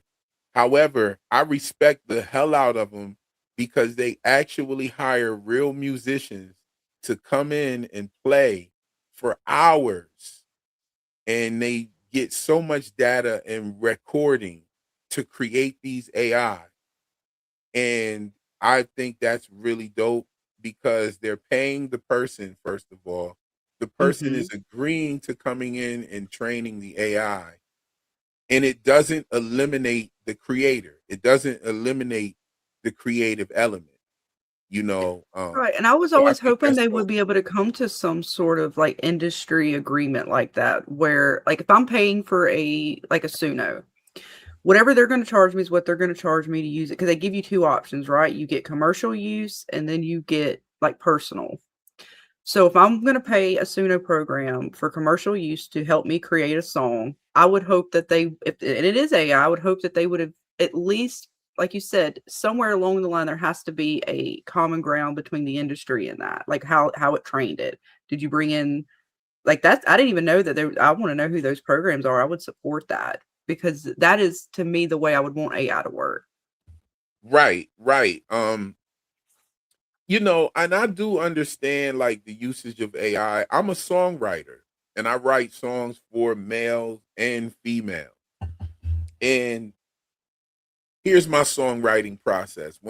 If I'm writing a song for a female, I have to then go hire someone to sing the reference for me. So I'm hiring a person. Now this person's going to sing the song so that the person who I am intending to sell this record to knows how to sing and depict the melody. I have to go pay somebody. I have to pay this person to do it. I have to pay for the studio time. If they're like, they might not be local. A lot of times, you know, I know a girl that lives in Arizona. I know a girl that lives in LA. They're not local and they don't have home studios, but they have the voice that I need. So I have to pay them, and then I have to pay for the studio time and for then collaborate with the engineer over there to get the stems and then mix them down myself and do all the mastering and whatnot. That's a process. Some of the creators that I know and work with, some producers actually that make beats, they write songs as well. And what they do is they use AI to sing the song for them, you know, and it's instant. It's already mixed. It's already, everything is done. The mix is there. The vocals is clean. You hear me? Like, and I necessarily don't like, I know another artist that has used AI to sing his hooks for him. And I'm like, yo, bro, that shit, to me, that shit sounds corny as hell. You got a fucking AI sounding like Chris Brown on here, yo. Like, what is this? Yeah, I don't want it like even the ones I produce, I'm not producing them for like, hey, this is an actual music track. Like I would hell to the no. Like I do enjoy it for the fun though. Like when we do it with the Fromely and stuff, when we make our little fan videos or whatever, that's fun. I do enjoy Suno for that though. I'm not gonna lie. That's a little fun. Oh yeah, you know, it's different. Like it's different when you're doing it the way you're doing it, as opposed to someone that is actually out here trying to make a living out of AI music. Yeah, that I don't appreciate them trying to be like, okay, yeah, they're selling it as if it's an album where you have actual artists out here putting the time in and creating some really good music. Some of it is sound. I'm telling. I can say this: it's harder to distinguish the difference than it was 6 months ago. It's crazy. It's hard. We're hitting a limit though with the data centers to a degree. My children can hear it right away. Like it costs a lot for that, and that was part of the PC wars and stuff that were going on. So we might be hitting a little bit of a, I want to say a stall with AI. We might be getting there for a little bit, and then it'll ramp back up if they can figure out the data centers, because that takes a lot of water and stuff like that, resources. Vic asked a great question. She said the bigger issue is what's going to happen when you have all of these people out of work. My take on that is this: in any field, you have to adapt. I have a cousin who's a DJ. This dude was carrying around crates for years, even after they had the CD things. By the time he switched to CD disc DJ setup, they were already coming out with Serato, where all you needed was a laptop and some MIDI disc turners and turntables and whatnot, and some USB turntables at that. And like, you know, now he's on that. Now he gets it. Now he's on it. Now he doesn't fight the innovation. This innovation is a little bit different. Like this, like when people went from using records to CDs, you still had to know how to DJ. You still had to know how to put the shit together. But this is different because you don't have to know shit. You don't have to know shit about the music scale. You don't have to know anything about the different transposing, anything. And you can just type in a prompt and it will just generate something. It, you know, generative AI is questionable. You know what I mean? But like I said, there are different people.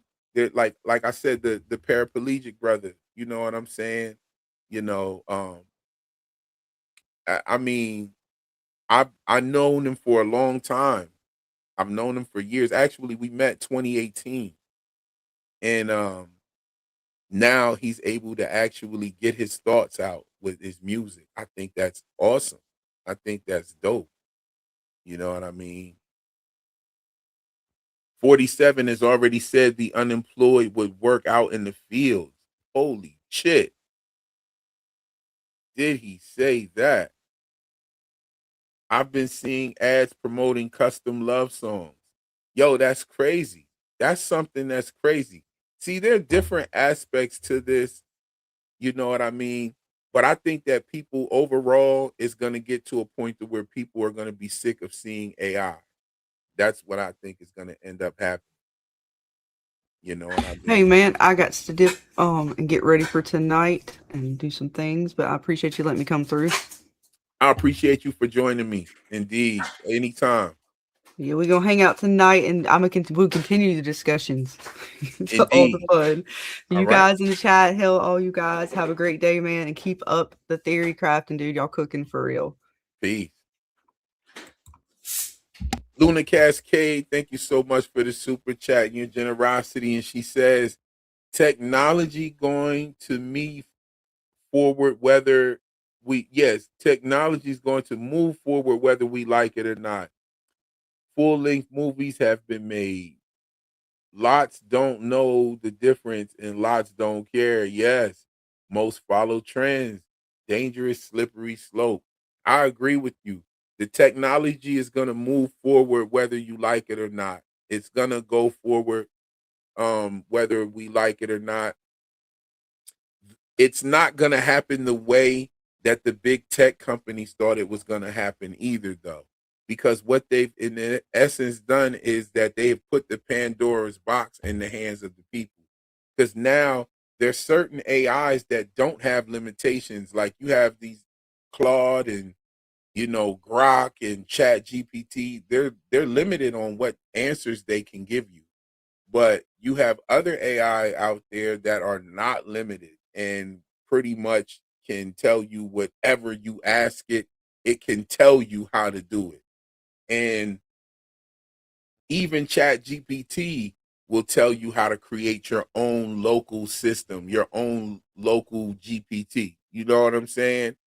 And it does that. Oh, no, no, not at all. She says, spell check makes me sound illiterate. It does that to me all the time. Like, it does that to me all the time. I know I be sounding crazy. What did I said something to somebody the other day. I said I was texting Taylor and I said something to Taylor the other day. It was funny as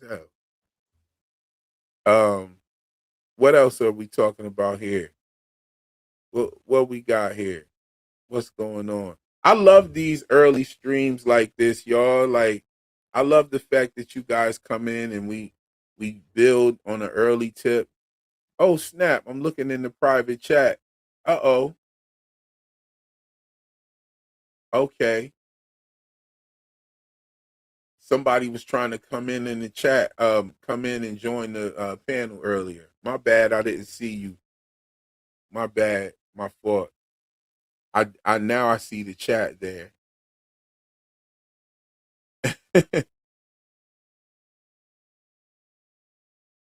Yeah, go ahead and hit that like button. Let me see what's going on with these likes.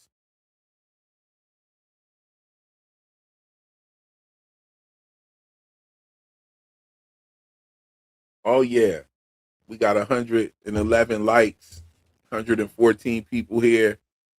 If you didn't hit the like, hit the like. There were some more people here earlier. We've been riding out talking about the AI situation, in the tech stuff, the algorithms.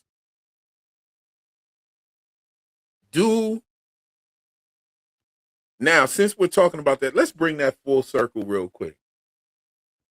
Do we think that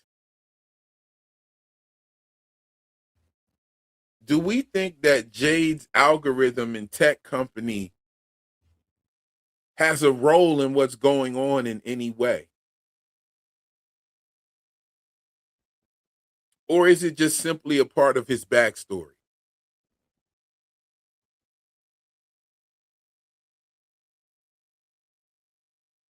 I'm going to wait. Does Jade's tech company come into play?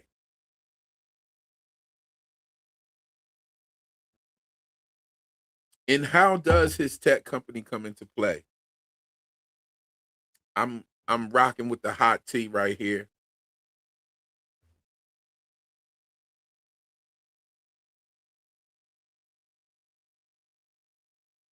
We have a no. We have some yeses. We have another no. Kata says, not. It definitely means something important we won't know about till later. Maybe his company is tied to Rendezvous somehow. Yeah, I like that. I love that. I love that. I wouldn't be mad at that either. Bill Chill's in the building with us. What's going on, brother? He says, I think Jade's expertise is only part of his backstory. Okay. Sheldon says, gotta go. Peace, peace. Thank you for joining us. Toby died because he knew. Luna said, not sure, but Jade's past business has been mentioned numerous times. Yes, it has. I think it does have something to do with it. Yes, Miss Real's famous hot tea in the building. Yes, I love it. It's hot too. It's hot. This is dangerously hot. I like it real hot. I like the tea hot, boiling. I don't know. It just, it just takes all of everything down. It just feels like everything just cleans and goes down. No sugar, no sugar. You know what I mean? And steeped. The water boiled, but the herbs are steeped. That's the best way. Tallulah Live says, right now, I think it's simply his backstory, but I do want to see if the writers will incorporate it and how they do it. Yes, there are many theories surrounding it. Even to the point to where, like, you have brothers like Tony Teflon who says that Jade's quantum stuff is what started this whole thing. He's saying that. He's going there with it. He's saying all of this is Jade's fault.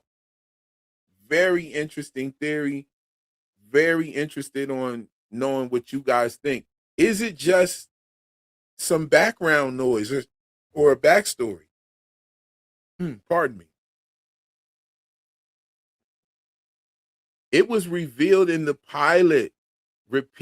Repetitive again. I think it would really good writing if it did. Yes, I do too. I think it would be bad writing if his company doesn't have anything to do with what's going on. I think it would be bad writing because why bring it up so much? You know what I mean? Like you could bring, if it didn't mean anything, you would have brought it up one time and it would have been like one of those things that we just know, but it's not really relevant. You know what I mean? Why, that being his backstory, but, also adding to it that he has spoke about his genius in a way that he's representing his company here. He's not his company, but he's representing his outside accomplishments, his smarts, what he brings to the table. And he's told people repeatedly, who gives a fuck if it gets everybody home? Who gives a shit if I'm reminding everyone that I'm the smartest person in the room? Who gives a shit? If it gets everybody home, why the fuck do you care? This was him talking to Jim, So it definitely has been brought up in a way that they make it seem like it has something to do with it. Jerry says, I definitely do, because what is happening now was being discussed and created back when 9/11 was going on. Okay. Yes. You're talking about the inception of the show. Golden Child is in the building with us and says, if people seeing spoilers, just don't respond in any way to the question. Okay. Yeah, if you saw the spoilers, just don't say anything. You know what I mean? Like, I didn't see any spoilers. But I did see what the studio put out for next episode. But I didn't see any spoilers. I've been staying away from the spoilers. I saw the brother Phil the Issues guy. Go check the brother's channel out if you like the spoilers and stuff like that. One of his videos popped up on my stream, and I appreciate the fact that he doesn't use any spoilery thumbnails and stuff, but he does drop spoilers. You see what I'm saying? And he doesn't like throw it in the fucking thumbnail and all that dumb shit. You know what I mean? He tells you what the spoiler is for, and you can decide whether you want to click on that shit or not. Me personally, I scroll that shit so fucking fast. Like, you ever see The Price is Right when they spin that big ass wheel? That's how I scroll when I see a Phil the Issues guy spoiler video. I scroll that shit like you know what I'm saying? I could almost hear the wheel in my head. Like real shit. Like, I scroll that shit fast as hell.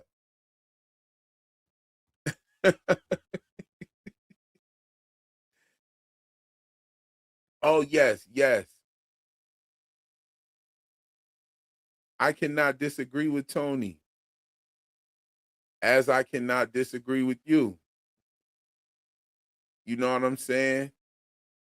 Knick-Knack Studio says, you already know I think Tony's right. Yeah, you said that the last time when you came up on the panel. You definitely broke that down. Like, no, I definitely, I can agree with that. I love all of the theories. You know what I'm saying? I can say this. All of the theories seem to be converging into one place now. Everybody had all of these different theories and different reasons why they had these theories. And I think everybody's theories has been given some credence this season. This season is pulling all of the theory crafters together. And I really like that. I really do like that. And that's why I have continued to watch the trailers for the next episode, the episode previews, I'm continuing to watch those. And the reason why that I continue to watch those is because I understand why they're doing those like that. Now, spoilers are different. Leaks are different. I don't fuck with that. But I understand why they're doing that. They're pretty much doing that for the people that have come to the show newly and have experienced the show from a binge watching perspective. And so that's why they're doing it like that. That's what I think. And it could be a little bit of combating with the leaks that happened last season as well. What else we have here? Let's see.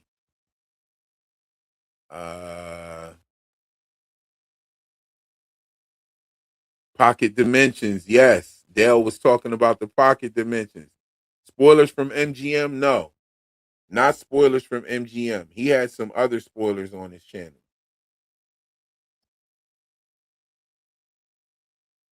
Luna says, but real, if Jade is right about getting where we need to go, then by that logic, why do we care about AI full circle?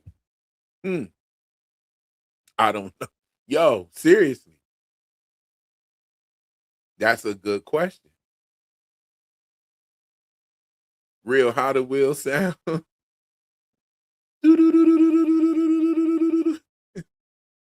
Y'all know what I'm talking about. The Price is Right wheel. I that's how I scroll when I see a Fill the Issues Guide video pop up with spoilers.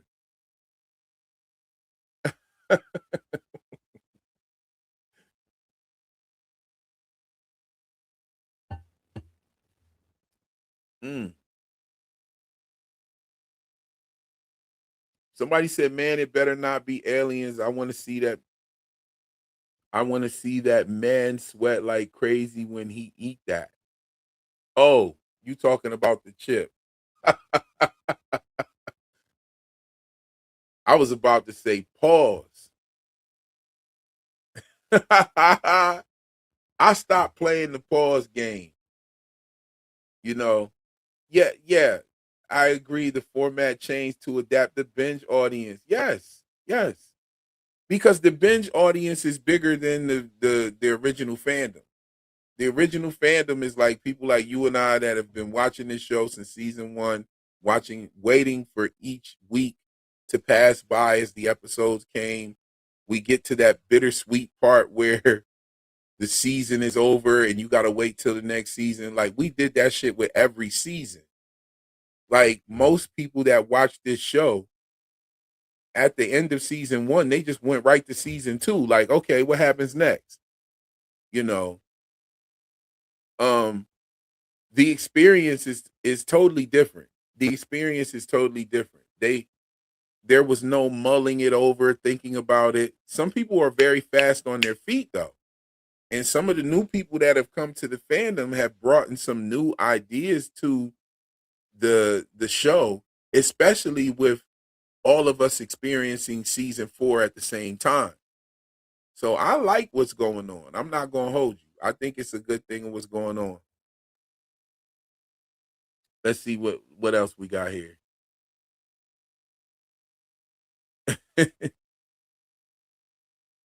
Hey, yo, pause for real. Word. Bro said, I want to see that man sweat. Pause. He said, I want to see that man sweat like crazy is crazy.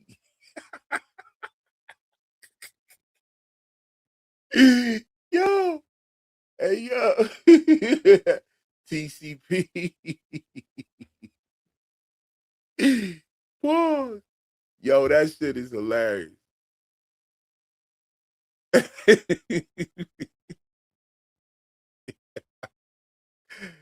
Oh my goodness. Ain't cool, cuz.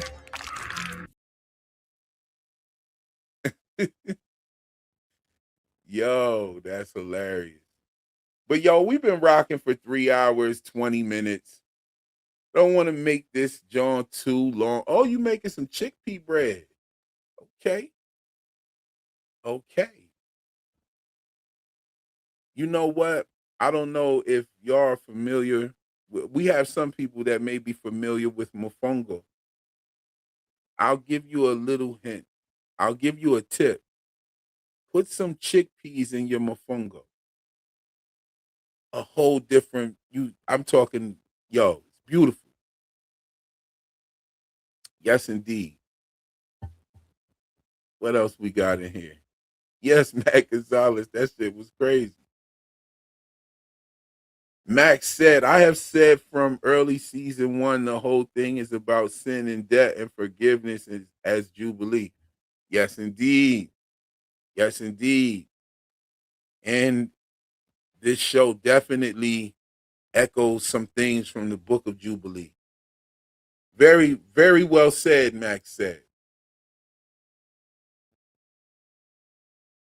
Hi there, but I 100% understand the binge people. This show tries my patience. Yeah, I can agree with you there. I can agree with you there. Totally. And it just realizing all of that, it makes total sense. And then when I look at the teasers for the preview for the next episode, it totally makes sense on why they're doing it like that. It just totally makes sense. But those of us, most of us have been watching this show at least since season 2. I've been watching since season 1. Most of us have been watching at least since season 2. I didn't start my channel until season 2. So I see why they can't see past it. But just me coming from a business standpoint, right? If you got 100 people that first started watching this show, and now you have 400 people that are watching this show, that means you have 300 people that are binge watchers and only 100 that have been there since day 1. Who are you going to cater to? Just promotion wise. You know, who are you going to see? And here's the reason why. A lot of us that have been watching the show since day 1, this is what happened money-wise. Money-wise. Okay?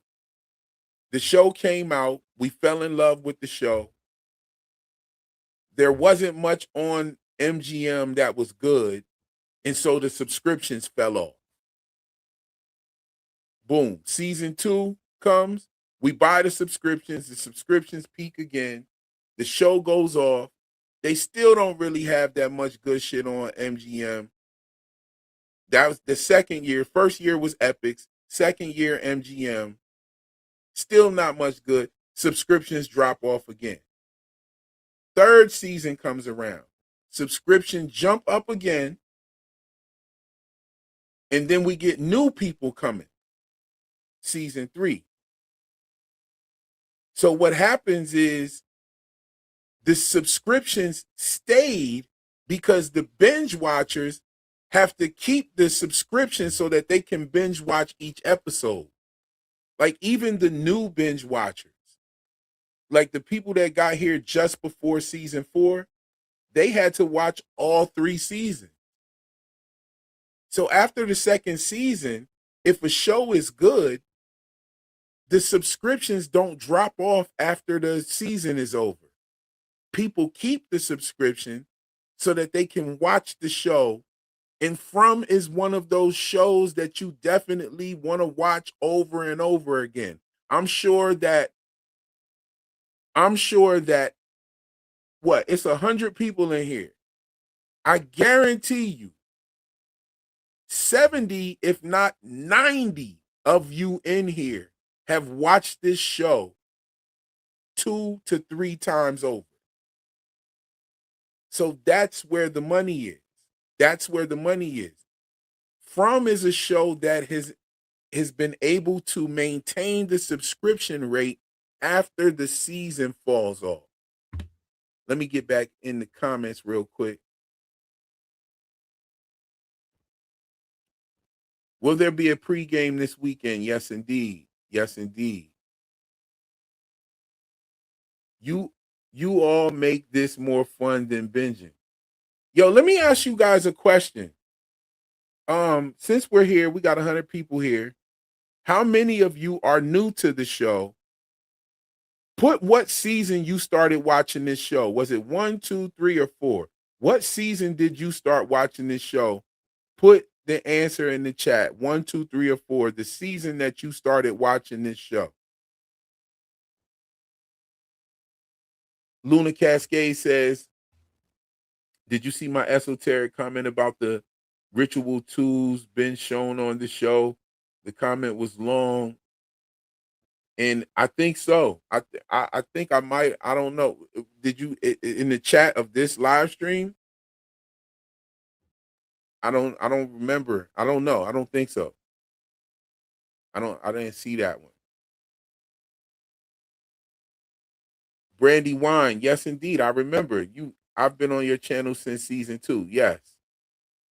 I remember. Luna Cascade has too. Luna Cascade. Sometimes I go look at the old videos and I see Luna's comments in there from back in the day.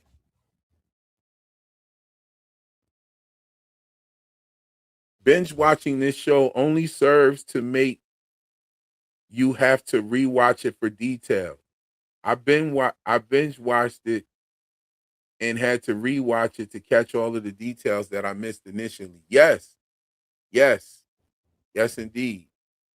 I remember there's certain points where there's at least 15 minutes of each episode that I watch it frame by frame. I caught something in Henry's dream too, the numeral changes on his door. I'm a show improve at one point. Demo says legit, watched it literally over a dozen times. La Ve Borde says, I've watched it twice. Brandy Wine season 2 is when you started watching, so you had to binge watch season 1 and then 2. Vic is a day oneer. Anton is season 2. Yes. Okay, we got more. We got more. What happens at the pregame? Oh, we just get ready for the episode. Charcoal Beauty says season 2, season 1, season 1, season 2, season 1, season 3. Know Thyself. So Know Thyself is a part of that group that really blew up the show. You're a part of that group. Season 3, at the end of season 3, the viewership had tripled.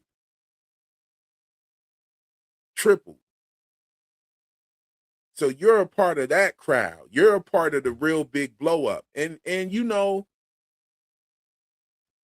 I mean, I know the experience is a little, I could say this. I could imagine binge watching seasons 1 and 2, and that will make season 2 feel better.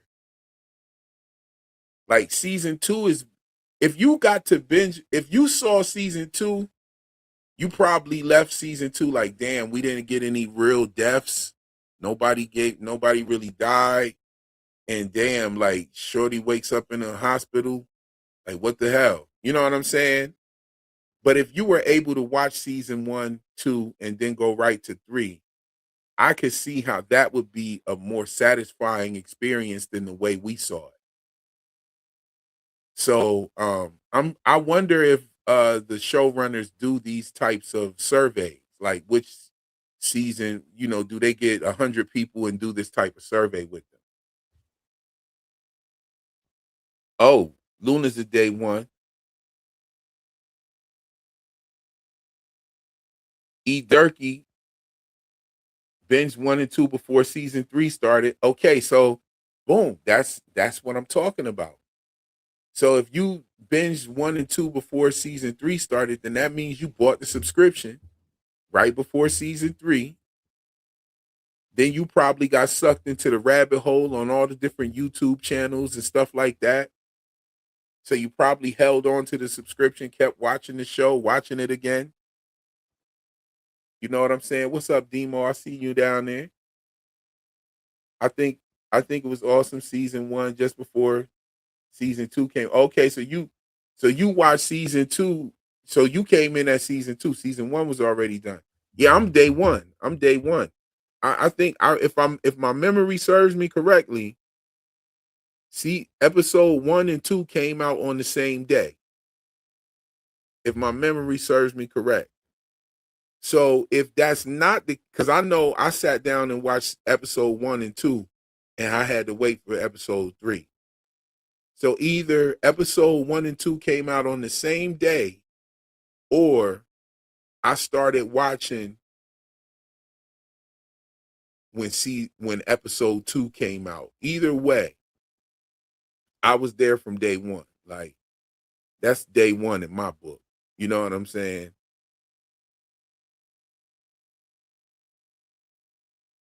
Yes, indeed. H-Town Chick, H-Town Click. Okay, H-Town Click said, yup, watched over 3 times. I'm with Alice is in the building with us, starting in season 2. You know what I'm saying? Let me see here. Know Thyself season 2. Season 2. Yep, over and over. Real, thank you for getting me through my shift. Got new studio equipment waiting on me.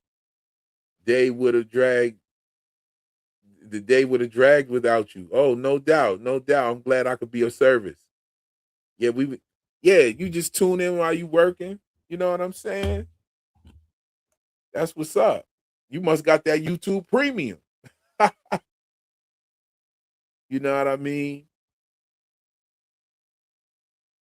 Sofa King Super, what's going on? I've been good. Got a full-time job teaching folks how to trade options.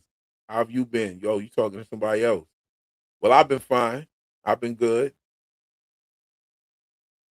You binge watched 1 through 3 and forgot how much I'm rewatching the season right now simultaneously with season 4. Yes. Yes, this means that the show is a banger. This means that the show retains money, retains subscriptions. So this is why they're advertising it in the way that they are. Like they're giving stuff away in the previews for the next episode. This is why they're doing it like that, because most of the people watching the show right now are the ones who binge watch. Either they came in right before season 3, they came in after season 3, or they came in right before season 4. And I ain't gonna lie to you. I try to turn everybody I know onto this show. Everybody I know, I tell like, and I know, and we got 100 people in here. I know at least 20 of you motherfuckers do the same thing. At least 20 people in here be trying to turn everybody they know onto From, because it's that kind of show. Especially if you know that that person is like a thinker or they like details. You trying to turn them on to From, yo. Like, if they not watching From, they're doing themselves a disservice. That's how I look at it. You know what I'm saying? There's a couple of shows that I feel like if you have not watched, you've done yourself a disservice. And I'm pretty sure that there's some shows that you guys got for me. 3. We got 3. We got 2. Okay. Okay, let's see here. Let me get back down a little bit, scroll down there. The chat jumping. You know what I'm saying? Like, look, I try to show, I got a homie. I tried to put him onto the show. I had to tell him about it like 3 or 4 times. Like, yo, did you, like, I talked to him. I was like, yo, did you watch the show yet? He was like, nah, man, I still ain't get around to it. Now, every single episode, this dude called me, yo, you saw the episode? Like, man, you know I saw the episode, man. What are you talking about, bro? You know what I'm saying? I saw you in the live stream saying shit, brother. You know I watched the episode. Yeah, man. Did you see this? Did you see? Yo, the brother calls me all the time about the show. Now it's funny now. Like he be trying to put me on to shit now. And it was like I had to tell you like 5 or 6 times, 3 or 4 times to watch this show, bro. Like now you see what I was talking about. So I know I'm not the only one. Oh, we got Sofa King Super in the building with the super chat. Thank you so much, fam, for your generosity. And he says, LOL, how you feeling? I'm good, fam. I think your channel is very dope. I think I came here from your Severance takes. Yes, I remember you. I put my co-worker on to you and she loves your analyst. Trying to get her into From. So you feel the struggle. If she watches Severance, yo, I'm the one who put Miscellaneous Gab onto From. I had her on my live stream last year we were doing a Pluribus live stream. We were talking about Pluribus. And that live stream was dope. Apple TV blocked it in all regions. I tried to dispute it and they won't let it go through. But I was saying some dope stuff. They blocked like almost all of it. And all I did was put a slideshow up. That's all it was me putting a slideshow up. But they blocked that whole live stream. Anyway, I told her, because we met through Severance. And I told her, I was like, sis, if you like Severance, then you're gonna love From. It's a horror show, but it's not what you think. It's not what you think. You know what I mean? Yo, Knick Knack Studios, you hit the nail right on the head. It's like pulling teeth at first, but then once they watch that first episode, boom, we got them. And they locked in. You know what I'm saying? But you going through the same thing, having to put your coworker onto it, and you put her onto my channel, and she likes the analyst and my Severance takes. So I would love to hear what her thoughts were on From. If she see Severance is fire. Severance was probably one of the best things smoking last year. Common Side Effects to me probably was the best thing, but it really doesn't count because it's an animated joint. But I'm going to say this. If you have not seen Common Side Effects, you're doing yourself a disservice. And it's all about mushrooms, too. It's about mushrooms. There's a lot of shit about mushrooms out. You got The Last of Us. You got Widow's Bay had a mushroom trip. There's all kind of mushroom trips on there. You know what I'm saying?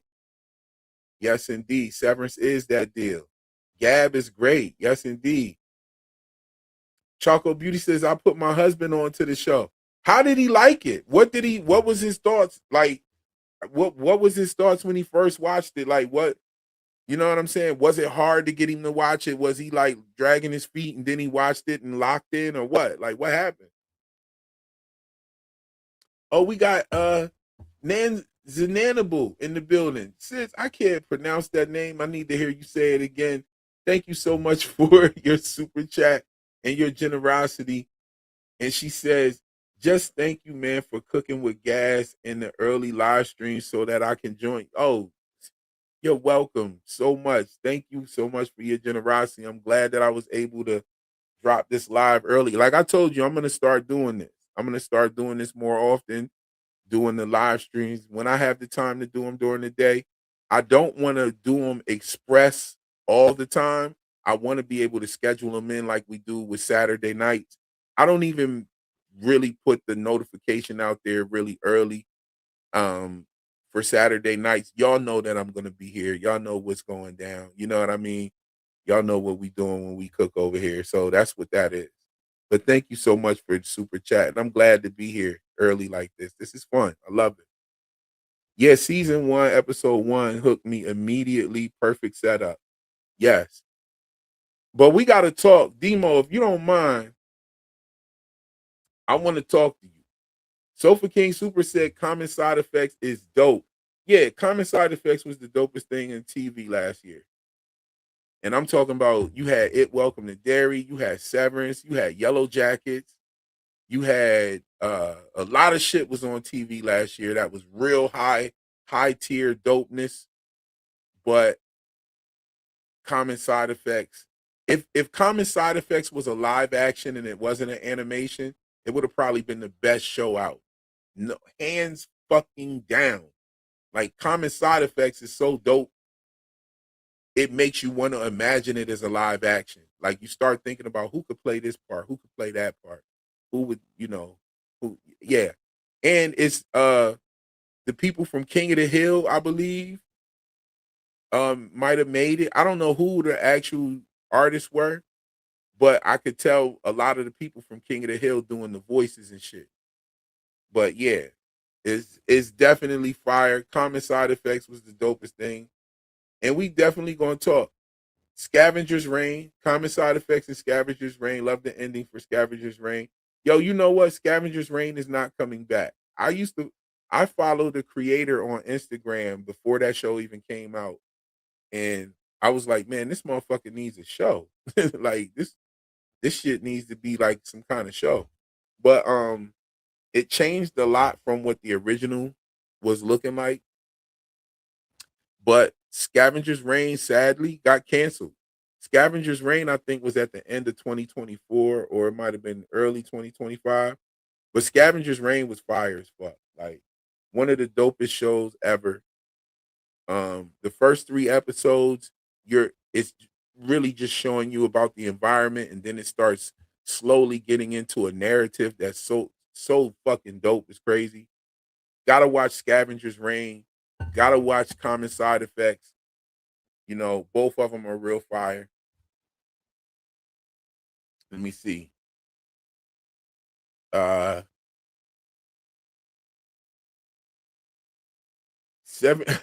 Severance is just a filler until From comes back. Word, man. Severance is fire. He locked in, and we must watch together now. Yes, From is one of them kind of things. Like, if you watch that with your girl, y'all gotta be there watching that. She's gotta watch that. You know what I'm saying? If you watch that with your lady, that's one of them kind of joints like y'all gotta watch that together. I believe we had the brother on here who had to wait for his girl to get home to watch the show. They watch it together too. You know what I'm saying? Yes, we will do that. Jerry said, I love this channel in the chat here. I love deep thinkers and learning so much from everyone. Yes, indeed, we love you back. You know what I'm saying? From season 1 ending with the jukebox playing Crazy Horse and Neil Young, everybody knows. Yeah. Really hooked you. Yeah. Oh, yeah. Yes, indeed. Yes, indeed. Even the beginning, even the very beginning, the diner song coming on. I thought that was going to be something that they would do every season, but they didn't do that. I thought that would have been real dope. Season 1 and season 2 started off with Boyd ringing the bell. All 3 seasons ended with Boyd having a fire item.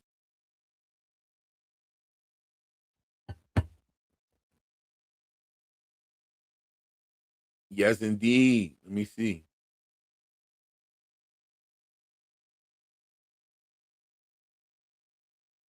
Yo, I'm saying the chat is where it's at. Like, the chat is definitely where it's at.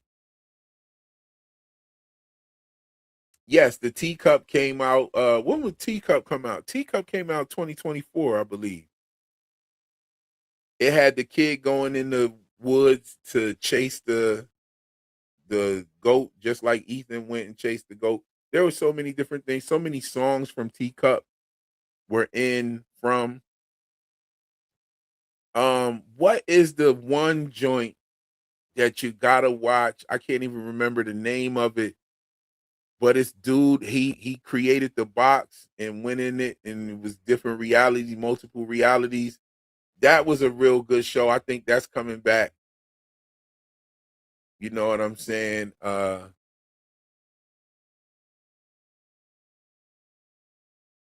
Severance is nice, but I wouldn't have checked it out if it wasn't for From. I felt a void in mystery TV shows when From season 1 ended, and I was craving for more shows. Yeah, and I think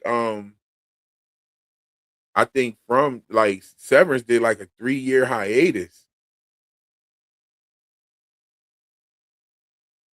Mike Judge did the King of the Hill and Common Side Effects, so I have to check it out. Yes, you do. Yes. Yes. Yes.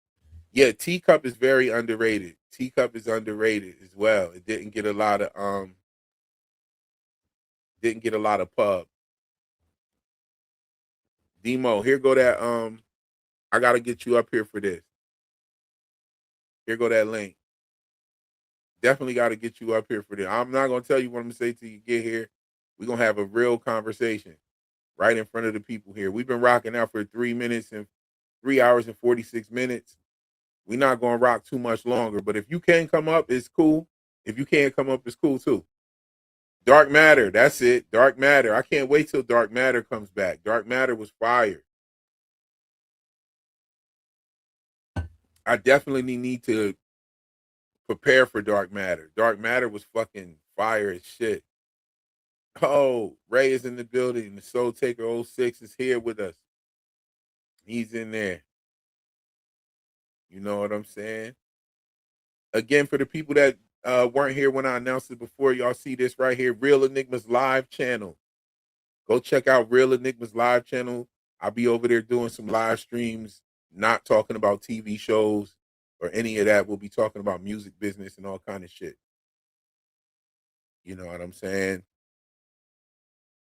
I can't wait for Silo. Silo's on the horizon. It's coming.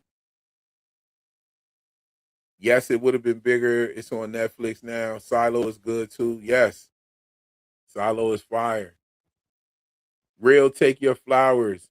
You bring brilliant intellect and thoughtful perspective to all of us.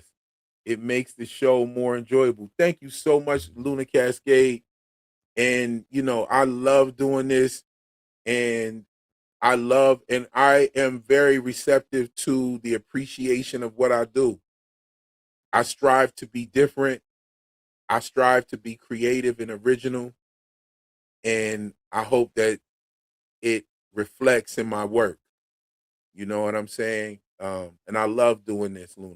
I really do. It's fun. It's something that I did all the time anyway. I just wasn't making essays and making the videos with them. But I would be on the phone with friends talking about TV shows all the time. You know, even business partners. Like I have several business partners that we all talk about TV shows. We talk about them. It gives us ideas. It's good for, like, you know, smooth conversation. It lays out a good, smooth conversation before we talk to business. We might be at dinner or whatever. You know, it lays out good conversation before we talk to business. You dig? And I love doing this. This is something that I really enjoy. And the esoteric thing is something that I've always been interested in since I was real young. And it's what shines in my work. Yes, indeed. Let me see. Thank you so much, Luna, for the encouragement. You know, I'm gonna try. My phone is old. Give me a second. I'll give it a shot. Rudia. Rudia is in the building. Thank you for joining. Who is Rudia? Can you hear me? Yes, I do hear you. Yeah. Yes, indeed, Rudia. What brings you? What? Tell me what's on your mind. Man, just something I just noticed. Just something real quick. I ain't gonna keep you too long. Okay. Well, the only one thing I'm just having one problem with this. It's giving me an echo. I don't know how to stop the echo. Anyway. Are you still echoing? Yeah. It's on my end. It's on my end. I just don't know what to do. I've been on StreamYard before, but I never had the echo. Anyway. Mm-hmm.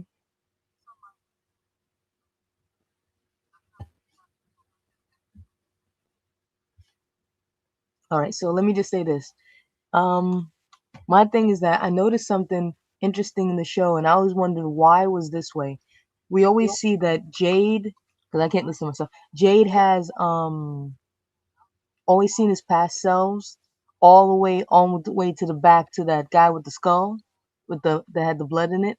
But it just seems that Tabitha only ever sees Miranda. She never goes far that back, never ever. And I always wondered, why did they do that? That's always been the persistent things in the show. Always look for things that are always persistent. You know, they don't go beyond a certain thing, and then it just, I don't know how to say it. Just, there's always like a the show is always very, very specific in certain things, and some things we just don't know. That's all. Right. I ain't gonna stay on too long. Oh no. Yeah, it is well, they show things over and over. Like when you look at Toby's death and you look at the priest death that came in with Sophia, like their death sequence was so similar in nature as far as a woman sitting by the bed, you know, and all that, you know, a lot of that was similar. We see the ropes, a lot of ropes getting thrown down, a rope thrown off Colony House. Victor throws the rope out the window. You got a rope being thrown down to Boyd. Like then you have the ropes that were tied to the Cabbage Patch Dolls. And you know that these things and these themes over and over again, they definitely show it to us in repetition. I agree with you there.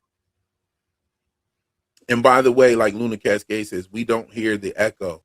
So maybe you could turn whatever you're hearing all the way down, and when you speak, you come through, you know, perfectly fine.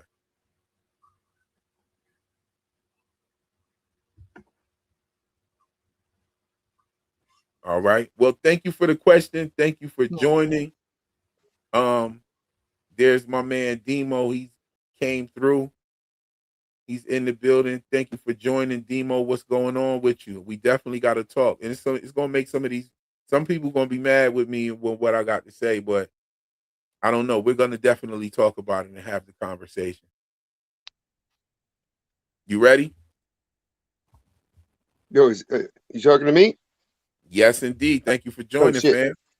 Yeah, I'm trying to run my phone in desktop mode to see if it lets me stay on. So if I pop off, it's my bad, man. Okay, no problem. No problem. All right. So this right here, this question, did you see Widow's Bay?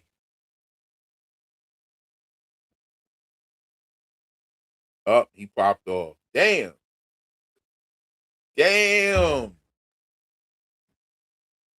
If you come back in, I don't know why you need to use desktop mode. I was gonna say don't use desktop mode. Use the regular browser. I don't know if you have an iPhone or how you do it, but maybe try using your Chrome browser. That should work. And it should come in clear for you. But man, I wanted to have this discussion with Demo. The reason why I want to have this discussion with Demo is because I know Demo will approach this conversation a certain way. You know what I'm saying? And we'll look at it. We'll look at these things. You know. Oh yeah. Yes. Widow's Bay. Have you seen Widow's Bay? Who has seen Widow's Bay? Give me a 1 in the chat if you've seen Widow's Bay.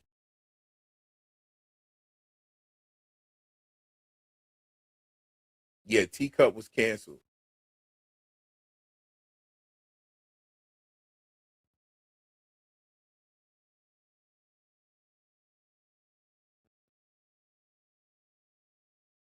Oh, okay.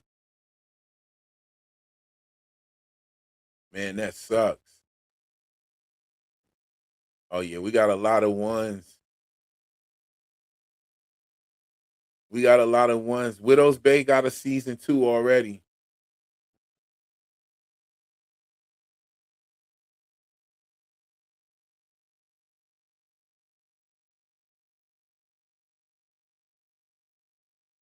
Widow's Bay may be the best show ever. Okay. Yeah, we're gonna talk. We're gonna talk in a minute. I really wish Demo could join for this conversation, but we're gonna have it anyway. We've been rocking out for almost 4 hours. I'm not gonna make it too long. We're gonna get off of here in a little bit. But I just want to ask you this. For those who have seen Widow's Bay, and I know that most of you here have watched From as well. You know what I'm saying? Okay. We got Ray in the building. What's going on, Ray? Ray, you know what, Ray? Yeah, you were good for this conversation too. Have you seen Widow's Bay? I have not, man. Okay. I'm not caught up on Widow's Bay. But Okay. that plan to be soon, man. Keep hearing it's good. Bianca says just binge watched it yesterday. Yes.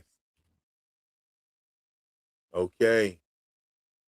So we got a lot of ones in the building. We got a 0 in the building. I think you haven't seen it then. Okay, so we got a lot of ones here. So you're not really qualified to have this conversation at the moment because you haven't seen it. But I'm gonna have this conversation. You could chill here with me. What's the what's the question, Real? Is season 1 Widow's Bay better than From season 1?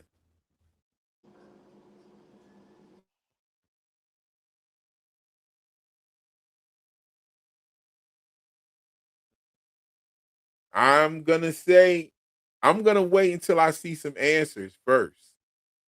I'm gonna wait to see some answers. Season 1 Widow's Bay better than season 1 From. Matt Gonzalez says nah. Zenable says different genres.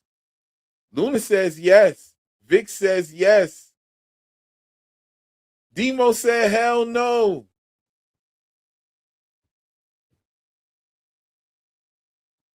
Demo said not even close.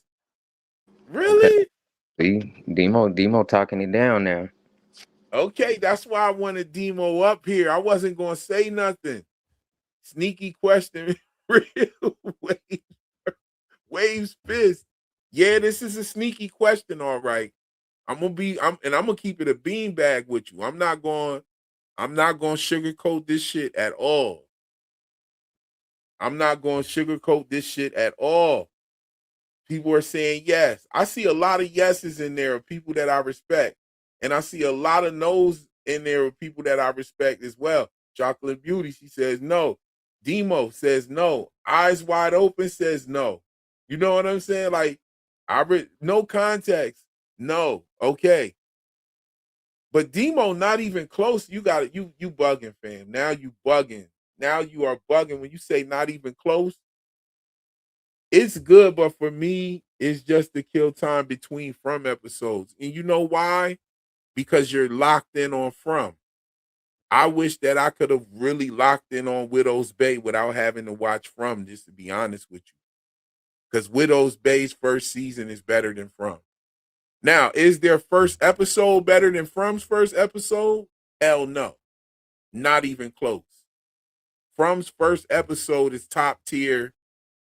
It touched everything we needed it to. And then it brought us right into the second episode.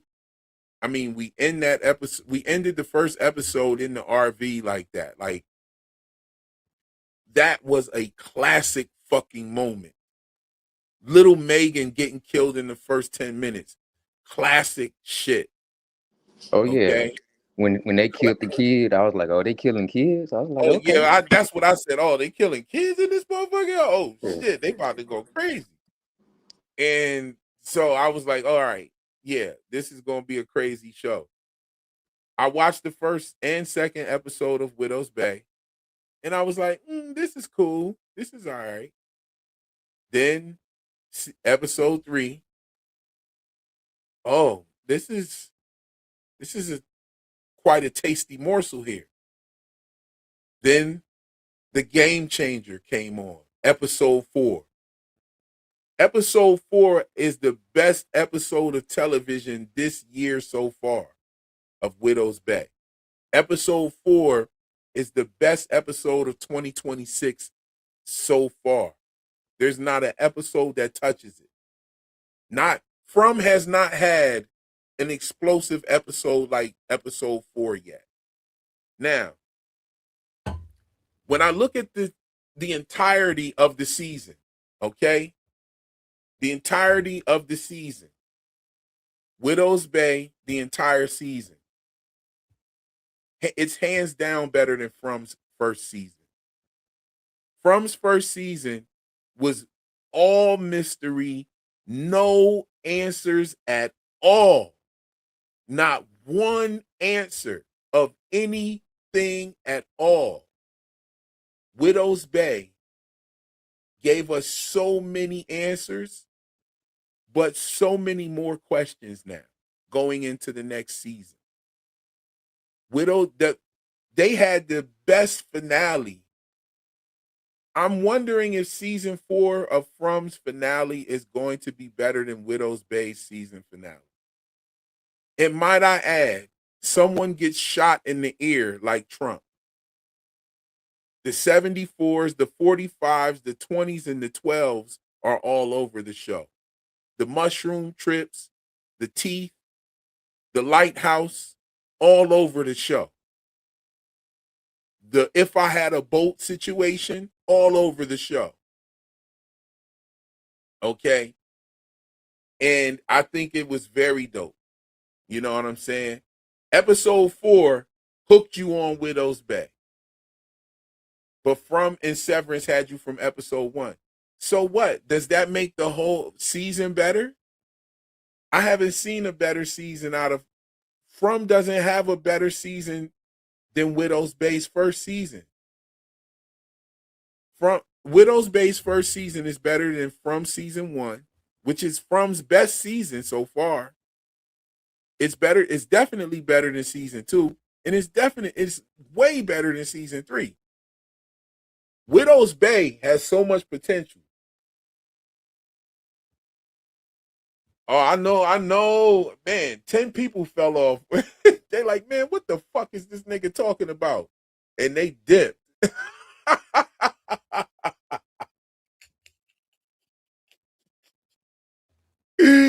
Yo, I told you some people was gonna get pissed off. Yo, that shit's funny as hell that 10 people dip like that. That's hilarious. Nah, but I'm serious. I think Widow's Bay season 1 is better than From season 1 all day long. And I'm saying this without dropping any spoilers. My argument for this is full of spoilers. Okay? So I'm not going to drop the argument because there are some people that haven't seen it. You know what I'm saying? It answered the question and left you wanting more. Yes. Yes. From didn't give you shit. From didn't give you shit. What answers did you get in season 1 of From? Nothing. There was nothing there. From season 1 was totally a vessel for symbolism. Yes, it was a vessel for symbolism. The 47, the 9/11, Thomas Matthew, that all was in season 1. The eclipse map with the symbol that Jade saw, all of that season 1. All it was a vessel for symbolism. There was nothing in that season, yo. You got nothing. You didn't know nothing. You walked away knowing nothing. The only thing it gave you was Boyd's backstory. How did we get the talismans? That's the only fucking thing it gave you. Because I know episodes 1, 2, 3, 4, 5, I'm sitting there saying, damn, where did they get these talismans from? And then they answered the question with Boyd's backstory. I thought that was beautiful. That's the only answer we got, which really gives more questions because it still doesn't tell you where they actually fucking came from. Still doesn't tell you where the damn shits actually came from. So that's my opinion on that. You know what I'm saying?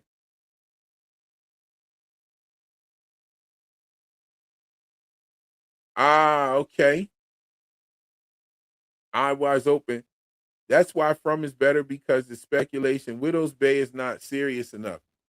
Widow's Bay, I don't know. Widow's Bay to me is actually kind of more realistic as far as like what people's, like the comedy is warranted. Like the comedy is not just like shoved in there all awkwardly. Like most of the comedy comes in with the reactions of what the fuck is going on. Like the mayor, like his reactions to shit is a lot of the comedic aspect. And all of that shit checks out. Like I know people like him. You know what I mean? That their reactions to things happening be hilarious sometimes. Some people say that shit about me. You know. But definitely, yo, season 1, Widow's Bay gave you everything you fucking needed. You know what I'm saying? Demo said, the only reason why I gave it a chance is because you recommended it. Normally I bounce on a show if I'm not hooked episode 1. Okay, I can say that. Widow's Bay literally subtly connected the lore. Yo, yes. Where did Debbie say that at? Where Debbie at? Where's Debbie's comment? The lore is so deep, can't wait to find out more. Oh yeah, I can't wait. Yo, man, I want to talk about it so much. We'll do a Widow's Bay stream for everybody that saw it. We'll do a Widow's Bay stream next week. We got to talk about it. Ghost MKC says heard it was fire. Yeah. Yeah, I'll catch up by next week. The problem with From is the consistency. Yes. I'm hoping for Twin Peaks. Nah, yo, like this is better than Twin Peaks. Like I watched the first season of Twin Peaks. Twin Peaks is funny as hell. Twin Peaks is funny as hell. Twin Peaks is like one of the funniest shits ever. There's a scene on Twin Peaks where the son is sitting at the dinner table with his family and shit, and he's like a teenager, and he's sitting there talking to his mom and dad, and he lights up a cigarette at the dinner table, and his dad slapped the shit out of him, and the cigarette the cigarette flew out his mouth and flew into the mashed potatoes. Yo, that shit, like it flew in there like a stick. Like, yo, that Twin Peaks is mad funny, and the way they're acting and the way all of the they're like, it's bad acting on purpose. It's hilarious. It's really good. I'm really into it. I can't wait to pick it back up and watch the rest of Twin Peaks. I had never watched Twin Peaks. Let me see. Demo said, I do like the show though. Don't get me wrong. Like, nah, bro. The you must not have seen the finale. You must not have seen the finale. Episode 4, if it, I can agree with one thing. A show shouldn't take up to episode 4 to get you hooked. That's the only thing. If you want to say that From is better because it hooked you in the first episode, to me, that's your only argument. Like, you haven't said anything else. Like, your only argument is From hooked me on the first episode. Hey, real. I'm gonna roll out. I'm gonna catch up with you tomorrow, though. Indeed, no problem. Peace. Peace. You know, Widow's Bay has a Ruth. Yes, indeed, it does have a Ruth. Widow's Bay has Rosemary. Yes, indeed, it does. In terms of answers, yeah, but I also think Widow's Bay is a little less complex than From or Severance. No, it's on the same level. It's on the same fucking level. You just haven't heard any Real Enigmas and Theories videos about it yet. That's why. Wait till I need to do some Widow's Bay stuff. Like, really, I really do need to lock back in and watch it again and break all the shit down, especially having seen the finale. So there'll be no spoilers. It's just pointing out the shit, and we'll make predictions for next season. Next season, that video that the dude saw in the bunker is going to be a game changer for next season. The shit that we see going on with the dude's son, game changer for next season. And his friends, why were the friends spared? There's a lot to fucking talk about. I know that I didn't drop any spoiler with that little short bit of information, but yeah, I don't see it. Oh, brother's coming up. Brother's here. Demo, what's going on? Yo, you got me? You there? You good? Yep, got you.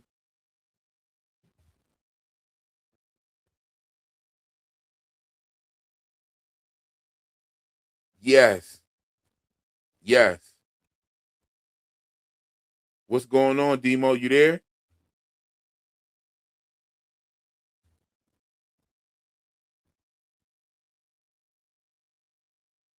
Demo got that old flip Motorola John. Nah, Demo got the Nextel clacker with the button on the side with the chirp John. Bro, you can't get on stream. You can't get on StreamYard with a Nextel chirp phone, brother.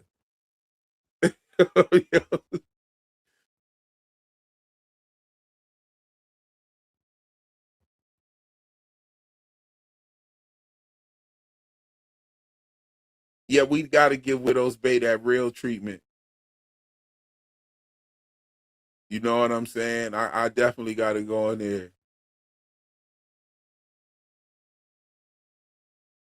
Bro got the Nokia with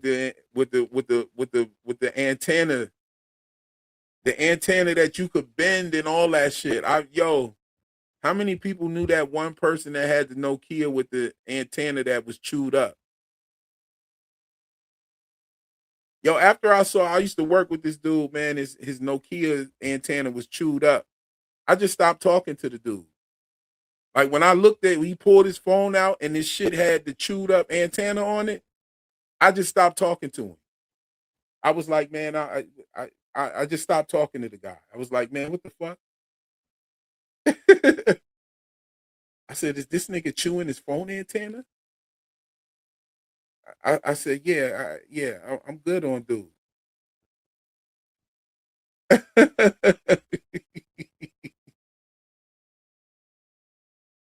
Yo.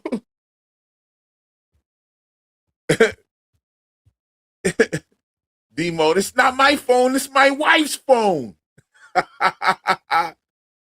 Yo, did Gilbert Gottfried pass away lately? Recently? Did Gilbert Gottfried pass away lately? Recently, guys?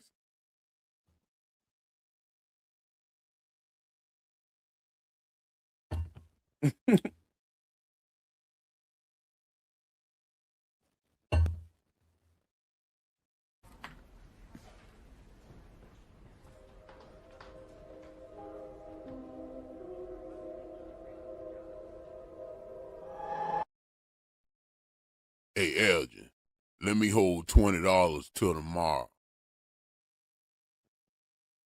Hey, yo, let's do the Fatima bars real quick. Let's talk about Fatima and her golem for a minute. Her giving rebirth to Smiles Davis was a horrid image that tests the mind past its normal limits. So it's no surprise to me that she wants to explore this tenet with the golem champion forged within it, like roots with hope poured in it, or a talisman with ancient symbols scored in it. In a previous video, I purposely missed this rhythm because I wasn't blitzed to give them that fifth dimension level of decoding Jewish mysticism. Not only is this notion worthy of lyricism, but it fits the schism of a pattern recognition system of ancient wisdom and sinning, something that I've been underpinning since this channel's beginning. Now, Fatima is the first to give us a Wizard of Oz reference in episode 102 when she took Julie to her room to see the moon through the window. And her being the green thumb that plants the endo that Julie used with Elgin before her first story walk crescendo. Yeah, just a little bit of them bars. You know what I'm saying? Yeah, he died in 2022. Okay, yeah, I knew it was recent. I knew it wasn't like no 10 years ago or no shit like that. I knew it was after the pandemic. After the pandemic.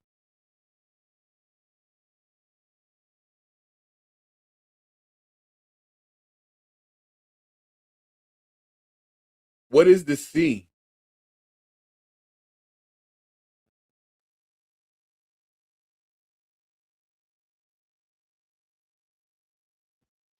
Yo, these bars was crazy too. The beginning bars for this video was crazy.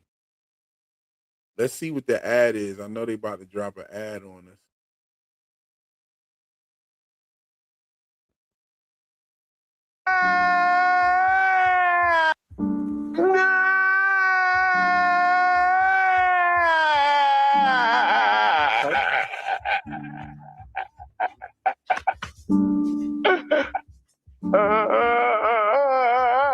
Heavy is the head that wears the crown.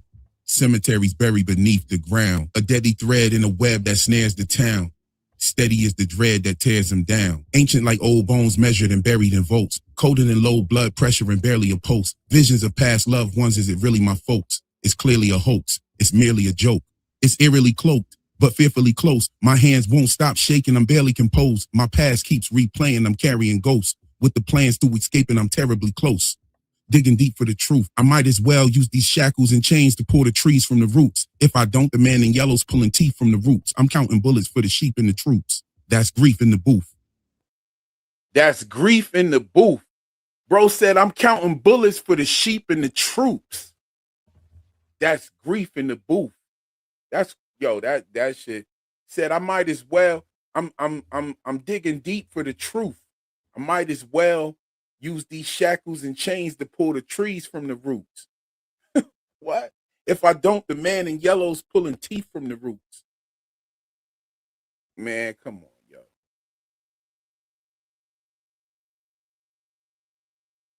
yo. I gotta drop a little something. I'm about to hop off here, y'all. I love y'all. Thank y'all for coming through. And on this midday stream, we had a real good time. This stream was really dope. Rocked out with y'all. We talked I had to shout my man Taryn out. His theory is really poking through damn near every fucking episode. Like, there's layers to it. Like, he really noticed the things in the threads that they were on, and they just really can't stray from it. You know what I'm saying? Either that or they've been watching our live streams and they're adding shit in there that we've been saying. You know what I mean? But yeah.